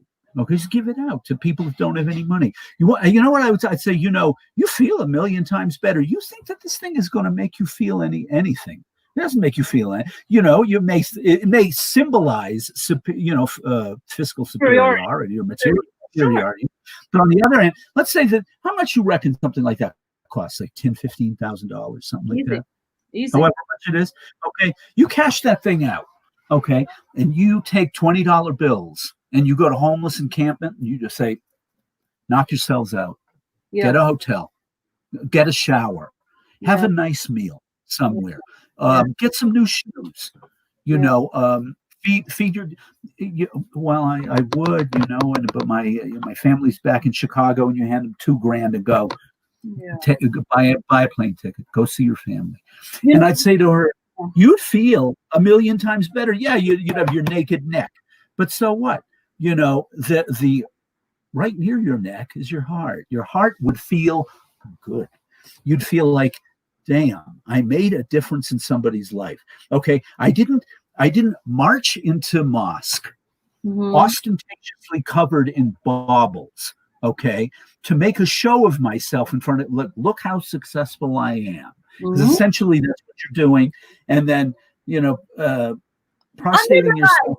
No, under the guise of religion, under the guise of being religious. And then you get on your prayer ragged, you say your prayers and all that stuff, but ultimately you want everybody to see what you did. On the other hand, if you just gave away all of these useless trinkets and you cashed them out and you fed hundreds of people and they were able to clothe themselves, or they were able to get an apartment, or, start a small business, or whatever, Mark says the term came to include Arabs, Akkadians, Canaanites, Hebrews, some Ethiopians, and Aramaean tribes, Mesopotamia, the West Coast. Okay. But Mesopotamia is Iraq. So, so it's possible. The Horn of Africa, origins of Semitic speaking peoples, but no location for sure. It's interesting, by the way, that when I did what do you call that thing when you spit in the cup, they do the test? What is this? DNA test? Talking about the DNA? You're talking about the 23andMe? Yeah, I don't remember what it was called. My mother-in-law. Yeah. I didn't want to do it, but I wanted to make her happy, so I did. And it came back 97% Ashkenazi Jew. Oh, wow, you're an Ashkenazi Jew. Yeah. Oh, cool. Yeah, I am like, I'm as close to one. And the other 3% is East Asian. Oh, it's from northern China or Mongolia. Yeah, Mongolia. That makes sense. The rest totally makes sense. No, I was gonna say Ashkenazi Jews. My brother called me up and he was like, "Mom," he always tells me this nerdy facts. He'll call me up and he's like, "Did you know the smartest people on the planet are Ashkenazi Jews? Isn't that amazing?" Yeah, I knew that. Yeah, I knew that. I know. I was like, I know a genius Ashkenazi Jew. Thank you very much. I don't think there's a lot of Ashkenazi Jews. I mean, there's how many Ashkenazi Jews are there in the world? It's like a handful, right? No, I think we're the dominant tribe. I think it's us and the Sephardim, and then there are 10 other tribes. But the Sephardics were in Morocco, Spain, Portugal. Right. They were the ones who were driven out in the Inquisition. That's right. And the other 10 tribes are scattered everywhere. But Ashkenazis were dominant in Eastern Europe. And my background is all Eastern European, as you can tell from my pallor and my gigantic beak. I just thought that was because of the pandemic. You stayed indoors, so you weren't getting enough sun. Oh, no. You could put me in the sun for a month and they could lock you out of the sun for a month and you'd still be 3 times darker than me, Mona. I just don't have it in me to get any darker than this. And frankly, I don't care. 1985. I mean, what is more ironic than Donald Trump and his cronies? They hate black people. They hate Mexicans. They hate Central Americans. They hate all non-whites, right? And where do these assholes spend a fair amount of their times? In a tanning booth. You couldn't get me in a tanning booth, right? If I said, okay, I'll tell you what, you want me in a tanning booth, which is the stupidest thing I have ever seen. Okay. Starts at $5,000 an hour. Okay. Then you get me in. You can roast me for 59 minutes and 50 seconds. And if I get my $5,000, I'll do it. But other than that, I mean, to me, what does it do? It dries out your skin. Yeah. It's not good for you. You look weird, and you get the vitamin D that you get from our beautiful mother sun. No, you don't. So no, you should ask my wife. I'm in the sun all the time. I mean, I walk everywhere. Yeah. But I don't ever get any darker. I just don't. I don't have it in me to get any darker. It's all right. But Johnny, these guys, like if you look at Roger Stone, it's just not that important. Yeah, we're going to talk about. Yeah, Roger Stone. when you look at his face, is just A, has a horrible tan, just a strange tan, just very strange. B, I don't know if he gets his eyebrows waxed or something. It's really fucked up and weird. And you can tell that he doesn't have a gay friend, because if he had a great gay friend, his gay friend would be like, look, that's not an attractive look. Gay friends keep it real. And no. There are plenty of. I've known plenty of slobs that were gay. Really? Okay, not all gay men are fastidious. No. Most of my them are most of my gay friends just keep it real. They just let you. They're just like, no, you're not gonna dress up like that. You're not gonna look like that. And like, thank you for pointing that out, because my straight friends are not keeping it real right now. But thank you. But I'm fascinated by somebody like Roger Stone, or even Donald Trump. When you look at his tan, it makes sense why he has the orange, because it's not even fully tan. It's just orange. It's the Goya Saison that he's been putting on his face. That's why. Right. That is keeping him orange. I got to tell you, it's like as people who lived in the Southwest for over 31 years. Of course, I'm conversant in Goya products. All right.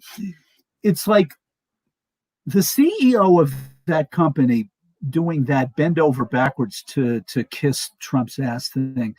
It's like, I wish I'd been in the room with him and gone, this is a really bad, don't do this. Yeah. You're talking about somebody that is profoundly unpopular. Mm-hmm. Okay, with lots and lots of people that buy your products. Don't endorse him, because you're going to end up getting canceled. Okay, and it didn't quite. Okay, the idea of boycotting Goya really didn't take off. But what you started seeing everywhere is every alternative entrepreneur that makes Latino delicacies is advertising everywhere, going like, we don't like Donald Trump, screw Goya. Exactly. And our prices are more competitive. Exactly. It was the dumbest thing to do. And I see this stuff all the time. And by the way, Mona, you lit a fuse. Maybe you're going to regret this. I don't know. This idea of cancel culture is bad. It's like political correctness. You know what cancel culture is? Cancel culture is Johnny Angel voting with his wallet. Okay. Mm-hmm. You do or say stuff that runs counter to my interests. You have now lost my patronage. That's what cancel culture is. That is the beauty of two things. One, capitalism. My money talks. Secondly, freedom. You talk about freedom. My right-wing friends, they evoke freedom like it's a totem.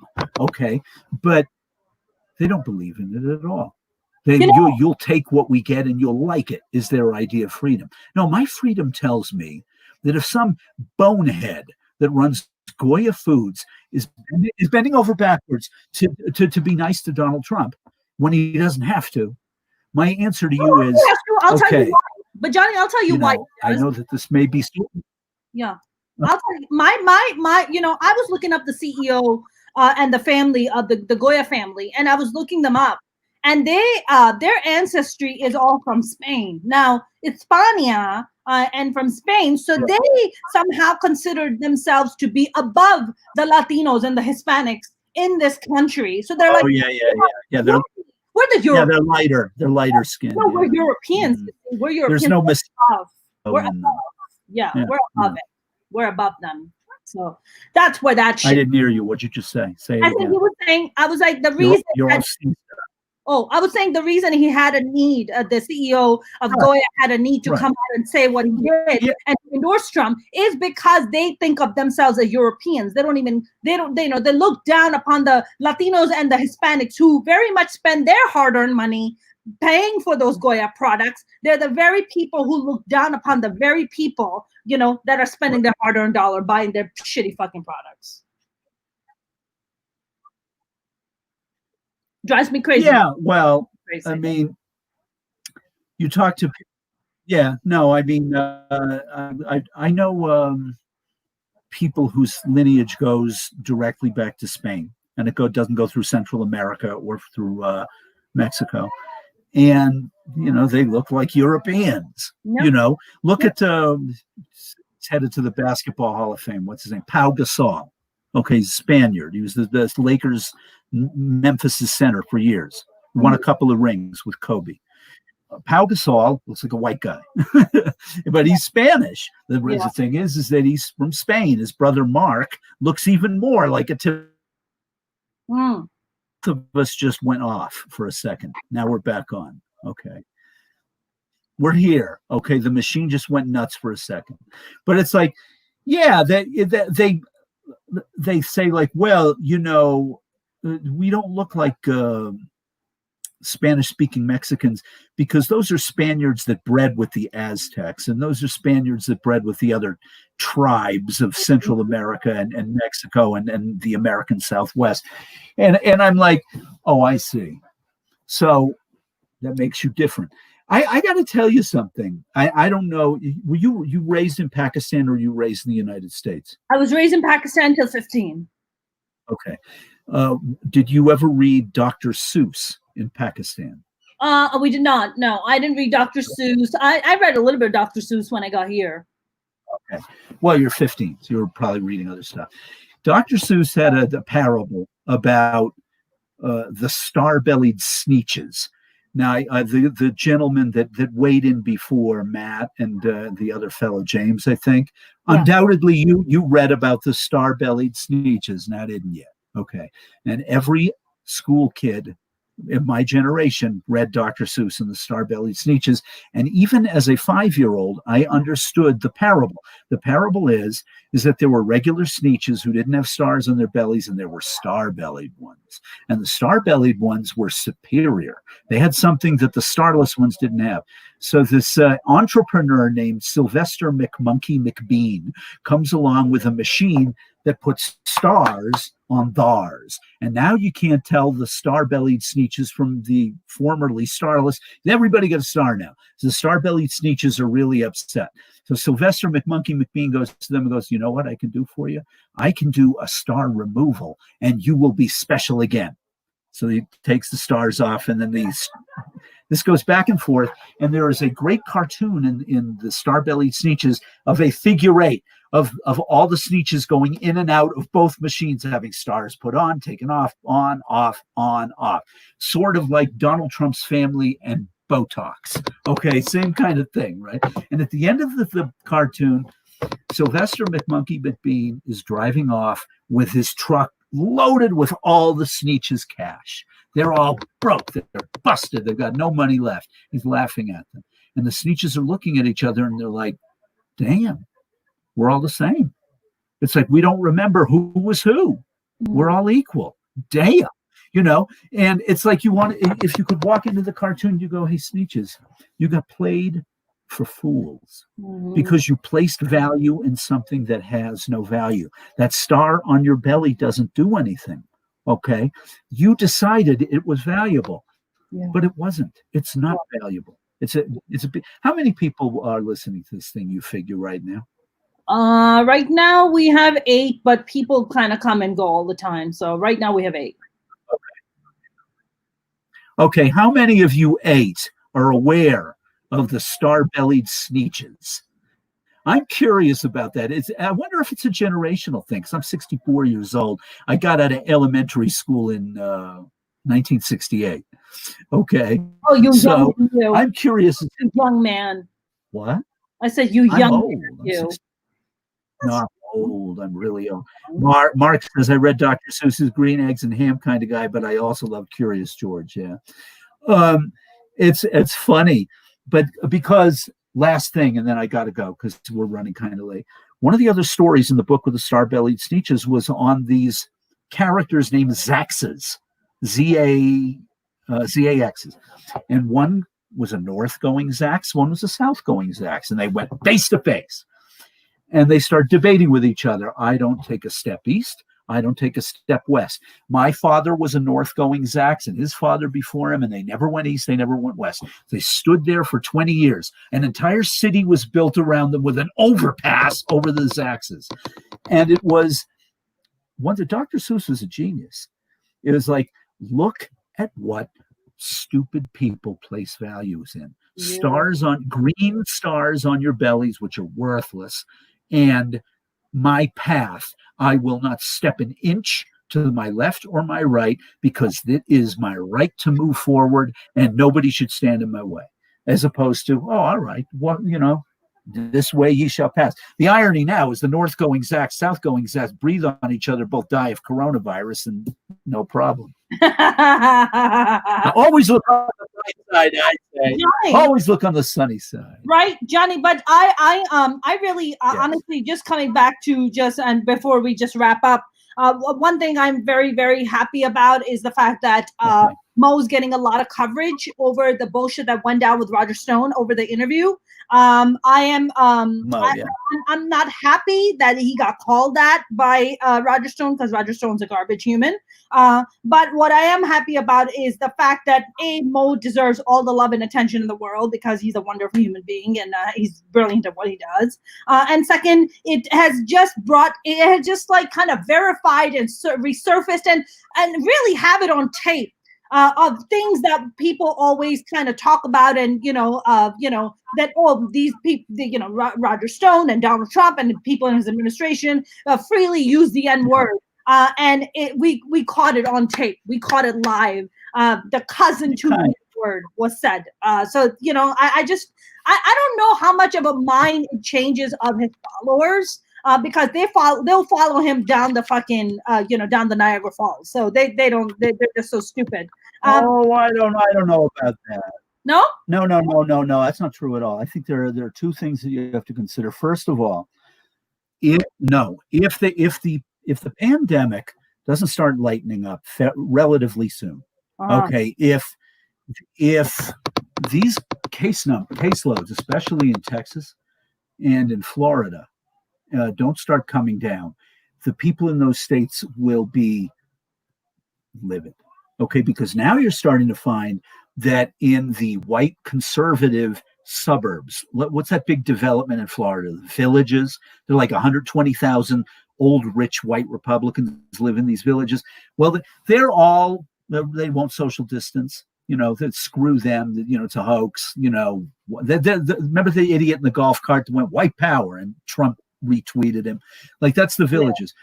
Well, now they're starting to end up with 500, 600, 700 cases of coronavirus, of COVID in the Villages every week, if not every day. At this point, Florida is 14,000 cases a day. Yeah. In California, we have 3,500, 4,000. They also have DeSantis. So let's not forget that. They have a crazy man named DeSantis, who is their leader. They have a crazy governor. Okay, I understand that. He's not. Oh, Johnny, I think Ron DeSantis, yeah. But here's the thing.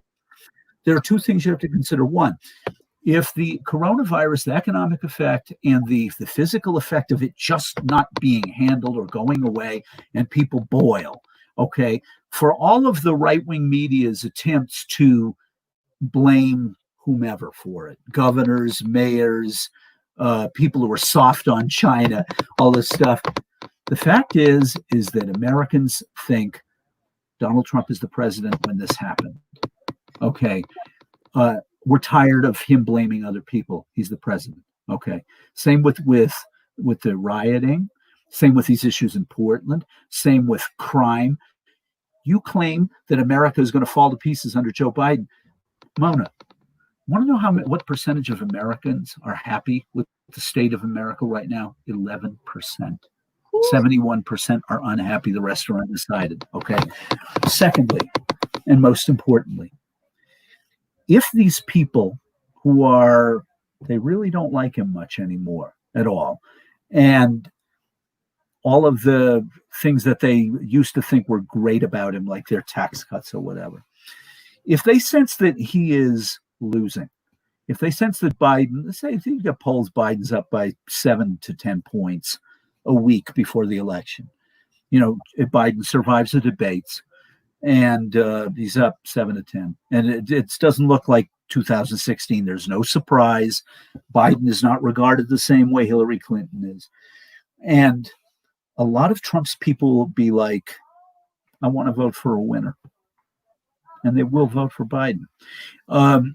It would have been one thing if it were a more controversial Democrat, I think, if it would have been Bernie or Elizabeth Warren or even a right-wing Democrat like Buttigieg, because he's 37 and he's gay, But Biden is I think the best way to describe him is that you look at him and he just seems, he's kind of reassuring. Yeah. It's like this guy's not an asshole. It's like things we don't know if things are going to be great, but things are going to, we're not going to be embarrassed anymore. And even I think a lot of people on the right who habitually vote Republican, and they invent all kinds of reasons why they do, because they're certainly not fiscally conservative. That's crap.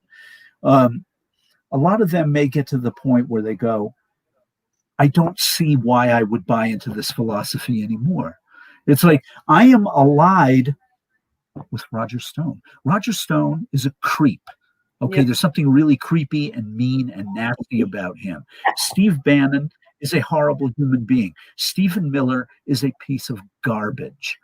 Okay, Donald Trump's 3 oldest children, Ivanka and the 2 cretins.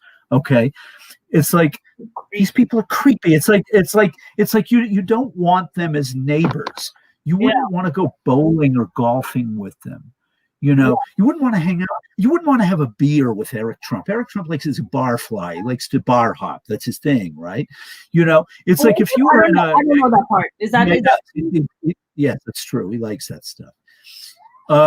Eric Trump in January of next year, assuming the bars reopen and Biden's elected, he's not going to have Secret Service protection anymore. And in New York City, I got to tell you, if I was Don Jr., if I was Jared Kushner, if I was Eric Trump, if I was Ivanka Trump, I wouldn't step foot in Manhattan ever again.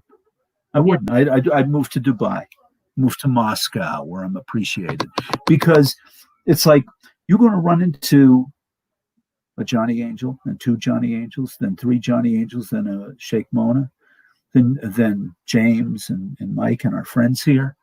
We're going to go, your Secret Service protection, it's gone. You got this one guy, he's your bodyguard. You look at his bodyguard and go, you get paid enough to die for this motherfucker? I mean, really? Exactly. You thought about that? Exactly. You're going to die protecting this guy? There are 20 of us. Yep. We have a hint for you. That's right. Don't pick up your iPhone and call a popo. Don't take out your gun. We'll let you walk away. Okay. You just let us have him. Yep. Okay. We want to talk. We want to talk to him. We want to see if see if he sees the error in his name. Johnny, I think they know. I think they know that once the protection goes away, I think they know that once the protection goes away, they're gonna be in deep shit. But I feel that they are under the illusion, which is I feel what Trump is also under the illusion, that he's never gonna leave office. That somehow he's gonna put up a fight. He's gonna put up. I think he knows. I think he knows he's going to lose. Okay, because he's talking like he's going to lose. He may think that Barr can throw lawsuit after lawsuit after lawsuit. That's what you have to understand is frivolous lawsuits are thrown out by the dozens, no matter who institutes them. Okay, wherever they are. If you don't have, for instance, if you say, we don't believe that Biden won Pennsylvania by 250,000 votes because I won by 44 last time, a judge will go, what exactly is it that you are claiming that you have been wronged? It's an election. People change their minds or there were new voters. There's massive voter fraud. Do you have any evidence of that at all? We do. Where is it? That's it. There's voter fraud in Wisconsin. Where is it? There's voter fraud in Michigan, Florida. Johnny, where is it? My biggest fear is that he doesn't go and start a war. That's what scares the crap out of me. If he goes and tries to start a war with Iran, he goes and tries to start a war. That shit. What about even a civil war? What about his fucking KKK and his fucking people coming out here with guns and weapons? Never. And I'll tell you why. Who would win in a war between the United States and Iran? Who wins that war? Usually. We do. The United States wins. We have a powerful Air Force. They don't. Okay. Sure. But there are 72 million people in that country, and they have excellent air defenses. And that means it'd be a very, very bloody war, which means we would have to mass a gigantic number of troops relatively close to Iran in order to invade and occupy certain cities.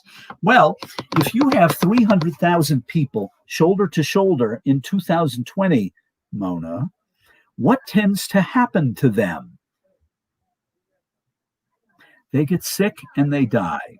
Mm-hmm. You can't wage war in a pandemic. Our army is not prepared for our armies, our Air Force, Marines, or Navy.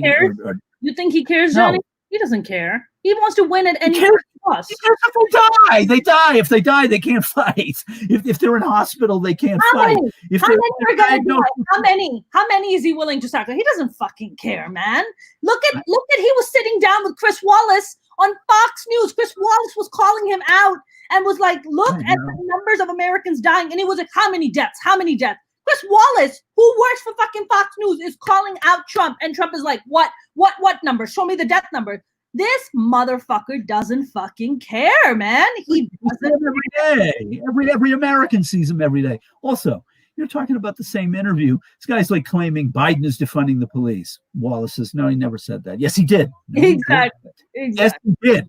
Exactly. Oh, and it's in his compact with the Sanders campaign. And Chris says, prove it. Exactly. Couldn't. Exactly. Okay. And I passed that cognitive functions test with flying colors, and you wouldn't be able to. And Chris Wallace goes, what? I can identify a picture of an elephant and a camel. It's where'd you see that? Like, on the internet, where it is, everybody sees the same damn thing. It's like Chris Wallace, to his credit, didn't go, listen, you goddamn imbecile. Okay, it's on the internet. I saw it. Okay, I took the test. Can you count backwards in sevens from 100? No, you can't. Okay, I bet you can. I mean, I can. You can. Everybody listening to this podcast on my pages and yours can count by 100, 93, 86, 79, 72, 65, 58. We can do it. Donald Trump can't do it. And I don't know if Joe Biden can do it or not. But on the other hand, Biden isn't going to make a production out of it, or he'd just smile at you and he'd go, is it really that important? And be like, yeah, you got a point. You know? So, I mean, that's what you're up against is what Donald Trump is up against now is the most fascinating poll figure of them all isn't just how poorly he is doing among white men. Well, he's not doing I think Biden might actually be leading in white men or is really close. Wow. But Trump trails among all women by over 30 points. It's like more women vote than men. Okay. And Trump is losing among white women. Okay. Now, he beat Hillary 52-42 among white women. If it had been even, okay, been 46-46, say, okay, then, or 47-47, okay, that would have been dead even. Hillary would have won those 3 states. Okay. But it was white women who were like, no, I don't like her very much. You know, now it's like, I wouldn't vote for Donald Trump at gunpoint, these women, because it's like, my mother and grandmother can die of coronavirus. You know, this guy said it was going to go away as if by magic. He said it was a Democratic Party hoax. You know, they want to cut $25 billion in funding for testing. Okay. It's like to a man can be, we men were idiots, right? You can play to our sense of pride, macho and all that stuff. We can be fooled easily, but women are like, I look at you, orange man, and I see death. Mm-hmm. You know, men see something else, but women they look at him and they go, you're Havem Maloch. You know what that means? You know who Havem Maloch is? The angel of death. Wow. You're a fat Joseph Mengele. You know, you're death. You know, 150,000 people didn't have to die. I remember when the pandemic first came over here, and they were asking an epidemiologist. He said, if you do this thing right, he said, we can stop cases in this country at around 500,000, maybe 5,000 deaths tops. He says, if you shut everything down now and you contact trace everybody, masks, social distancing, he says 10 weeks. Shut the country down for 2.5 months, trace everybody, shut down international travel. The most, we might get 450 to 500,000 cases. You know how many cases we got in America now? 4 million. How many deaths in America? 150,000. Yep. You know, there are going to be 250,000 people dead by election day from this goddamn thing. This didn't have to happen. You know, and also, last thought, and then I got to go. Okay. Last thought, and I got to go. Every time somebody dies of COVID-19, it isn't just them that die. It's their partners, their children, their parents, their friends, their coworkers, their neighbors. Another person now knows someone who died of this thing, and now it's more real. Yep. Okay. Yep. So the longer that this thing is acute, okay, that it is code blue, the longer it is a story that he cannot dodge. Okay. Yeah. And this has nothing to do with the disaster. There are two disasters that are headed our way. One, there has to be some resolution on the second stimulus. That unemployment money has to be extended all the way to January, period. Yep. You're talking about 30% of the American economy. Yep. Oh, there I am. Okay. Yeah. The second thing is this idea that Donald Trump has and Betsy DeVos has, sending American children back to school during a pandemic when there are no assurances for their safety. And this idiot governor of Missouri saying, so they get COVID, they go home, they get better. You know, that kind of insensitivity to how parents feel about their children in an election year, that's pathologically insane. Because if you really want conservative Republicans to vote for Joe Biden in record numbers, screw with the health of their kids. Yep. That's all you have to do that. And hardcore Republicans will go like, on for Trump. If you get into the voting booth, they go, no chance. Yep. That's right. Their ticket for Biden. Because they're like, I can't have another year like this one. You know, Johnny, like I can't have my children come back with COVID-19. No, Johnny, I mean, luckily, my older son graduated high school. You know, he can sit out a half a year until there's a vaccine or whatever. Yeah. My other son, he's not back to high school in person. I don't care what I have to do. That's right. You know, these are fighting words. I mean, I live in Los Angeles. I'm relatively safe. The LAUSD has already said there are no classes till January. You know, Johnny, before you head out, one last thing I wanted to talk about, and real quick about exactly what you just said about how, and also Betsy DeVos, who, by the way, has no qualifications to be Secretary of Education, has been put in this position. So she came out and she lied. She lied on national television and quoted a German article that said that in Germany, that they're talking about that they've done studies and that you know, they're saying that sending kids to school could even put a break on COVID. Now, I went and searched this article and I read it, and what the article has saying. You froze. Oh, sorry. Can you hear me? Can you see me? Am I moving? What? Am I moving? Okay. Yeah, I can see. So Betsy DeVos came out and used that article, the German article that she's talking about, totally lied about it and totally took it out of context. What they were talking about is that the city of Saxony in Germany has the lowest cases of COVID in the country. And they were talking about that we feel pretty safe sending our children to school because we're going to do the social distancing, and we also had the lowest cases in the country. So when sometimes somebody like Betsy DeVos comes out and says and misquotes such an article, because you know most people are not going to go and look up that freaking article or misread statistics. Totally lies about it to use it to serve their own narrative and to serve their own fucked up agenda. It's just like, dude, how could it be when the cases are spiking in California, in Texas, and Florida, that people would feel comfortable sending their children off to be like, my children, sending my kids off will somehow. Well, I mean, what do you want me to it's go into the pathology of Betsy DeVos? Oh, no, thank you. I mean, no, please, we don't need to go there. I mean, it will take forever. You and I will skip dinner and breakfast, I think, if we get into that. So, but I mean, I just wanted to kind of put. I mean, it's just they'll do anything. Okay. They'll use anything to cover their narrative. Can you hear me? Right. Okay. All right, Johnny. I must go, actually. Johnny, you're the best. Thank you very much. My time is up. Your time is never up, Johnny. You can be here for another hour. You have frozen. Oh. And I'm gone. All right. Have a good night. Thank you. Thanks, Johnny. See ya. I will see you later, Mom. See you soon. Take care. Bye.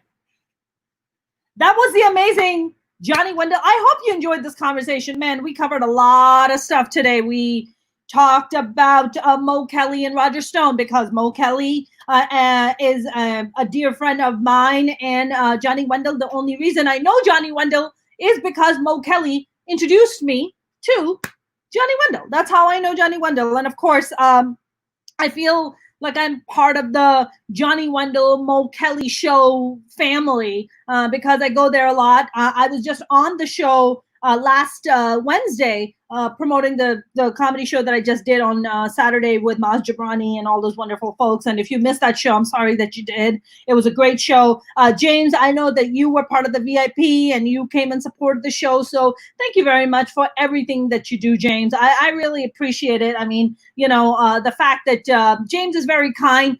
Every week he pays me for my rants that I do. So thank you very much, James. It means a lot. And if any of you guys want to contribute, you can always, PayPal me if you like.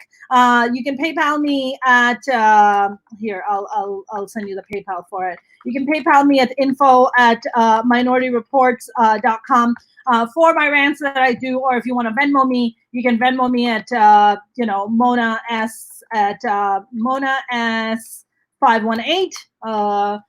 If you guys want to Venmo me, but. Anyways, I appreciate you guys coming on here and listening to this conversation. But just on a parting note, I do want to say that Mo Kelly is genuinely one of the nicest, sweetest, most brilliant guys I've ever met. And I'm actually in talks to see if I can get Mo Kelly to come on and be a guest on one of my live streams this week. So I will keep you guys posted. I am in talks with him. But this has been really wonderful. Thank you very much for tuning in. I will see you guys tomorrow with another guest who actually I met working with Mo Kelly. He was the engineer for Mo Kelly, and now him and I have been working on a show together. So he's wonderful. He's going to be our guest tomorrow. I will get back to you guys with a new topic. So please, if you haven't subscribed to my channel, please do subscribe to my channel. I do these rants Monday through Friday at 6:15 Pacific, bringing in awesome guests like Johnny Wendell and hopefully also Mo Kelly. And we talk about some hardy topics. And of course, the conversation is always in depth, always fun, always engaging, and always insightful. So I will see you guys tomorrow. Thank you so much for tuning in as always. Have a good night. Stay safe out there. Wear your masks. Be careful. Good night.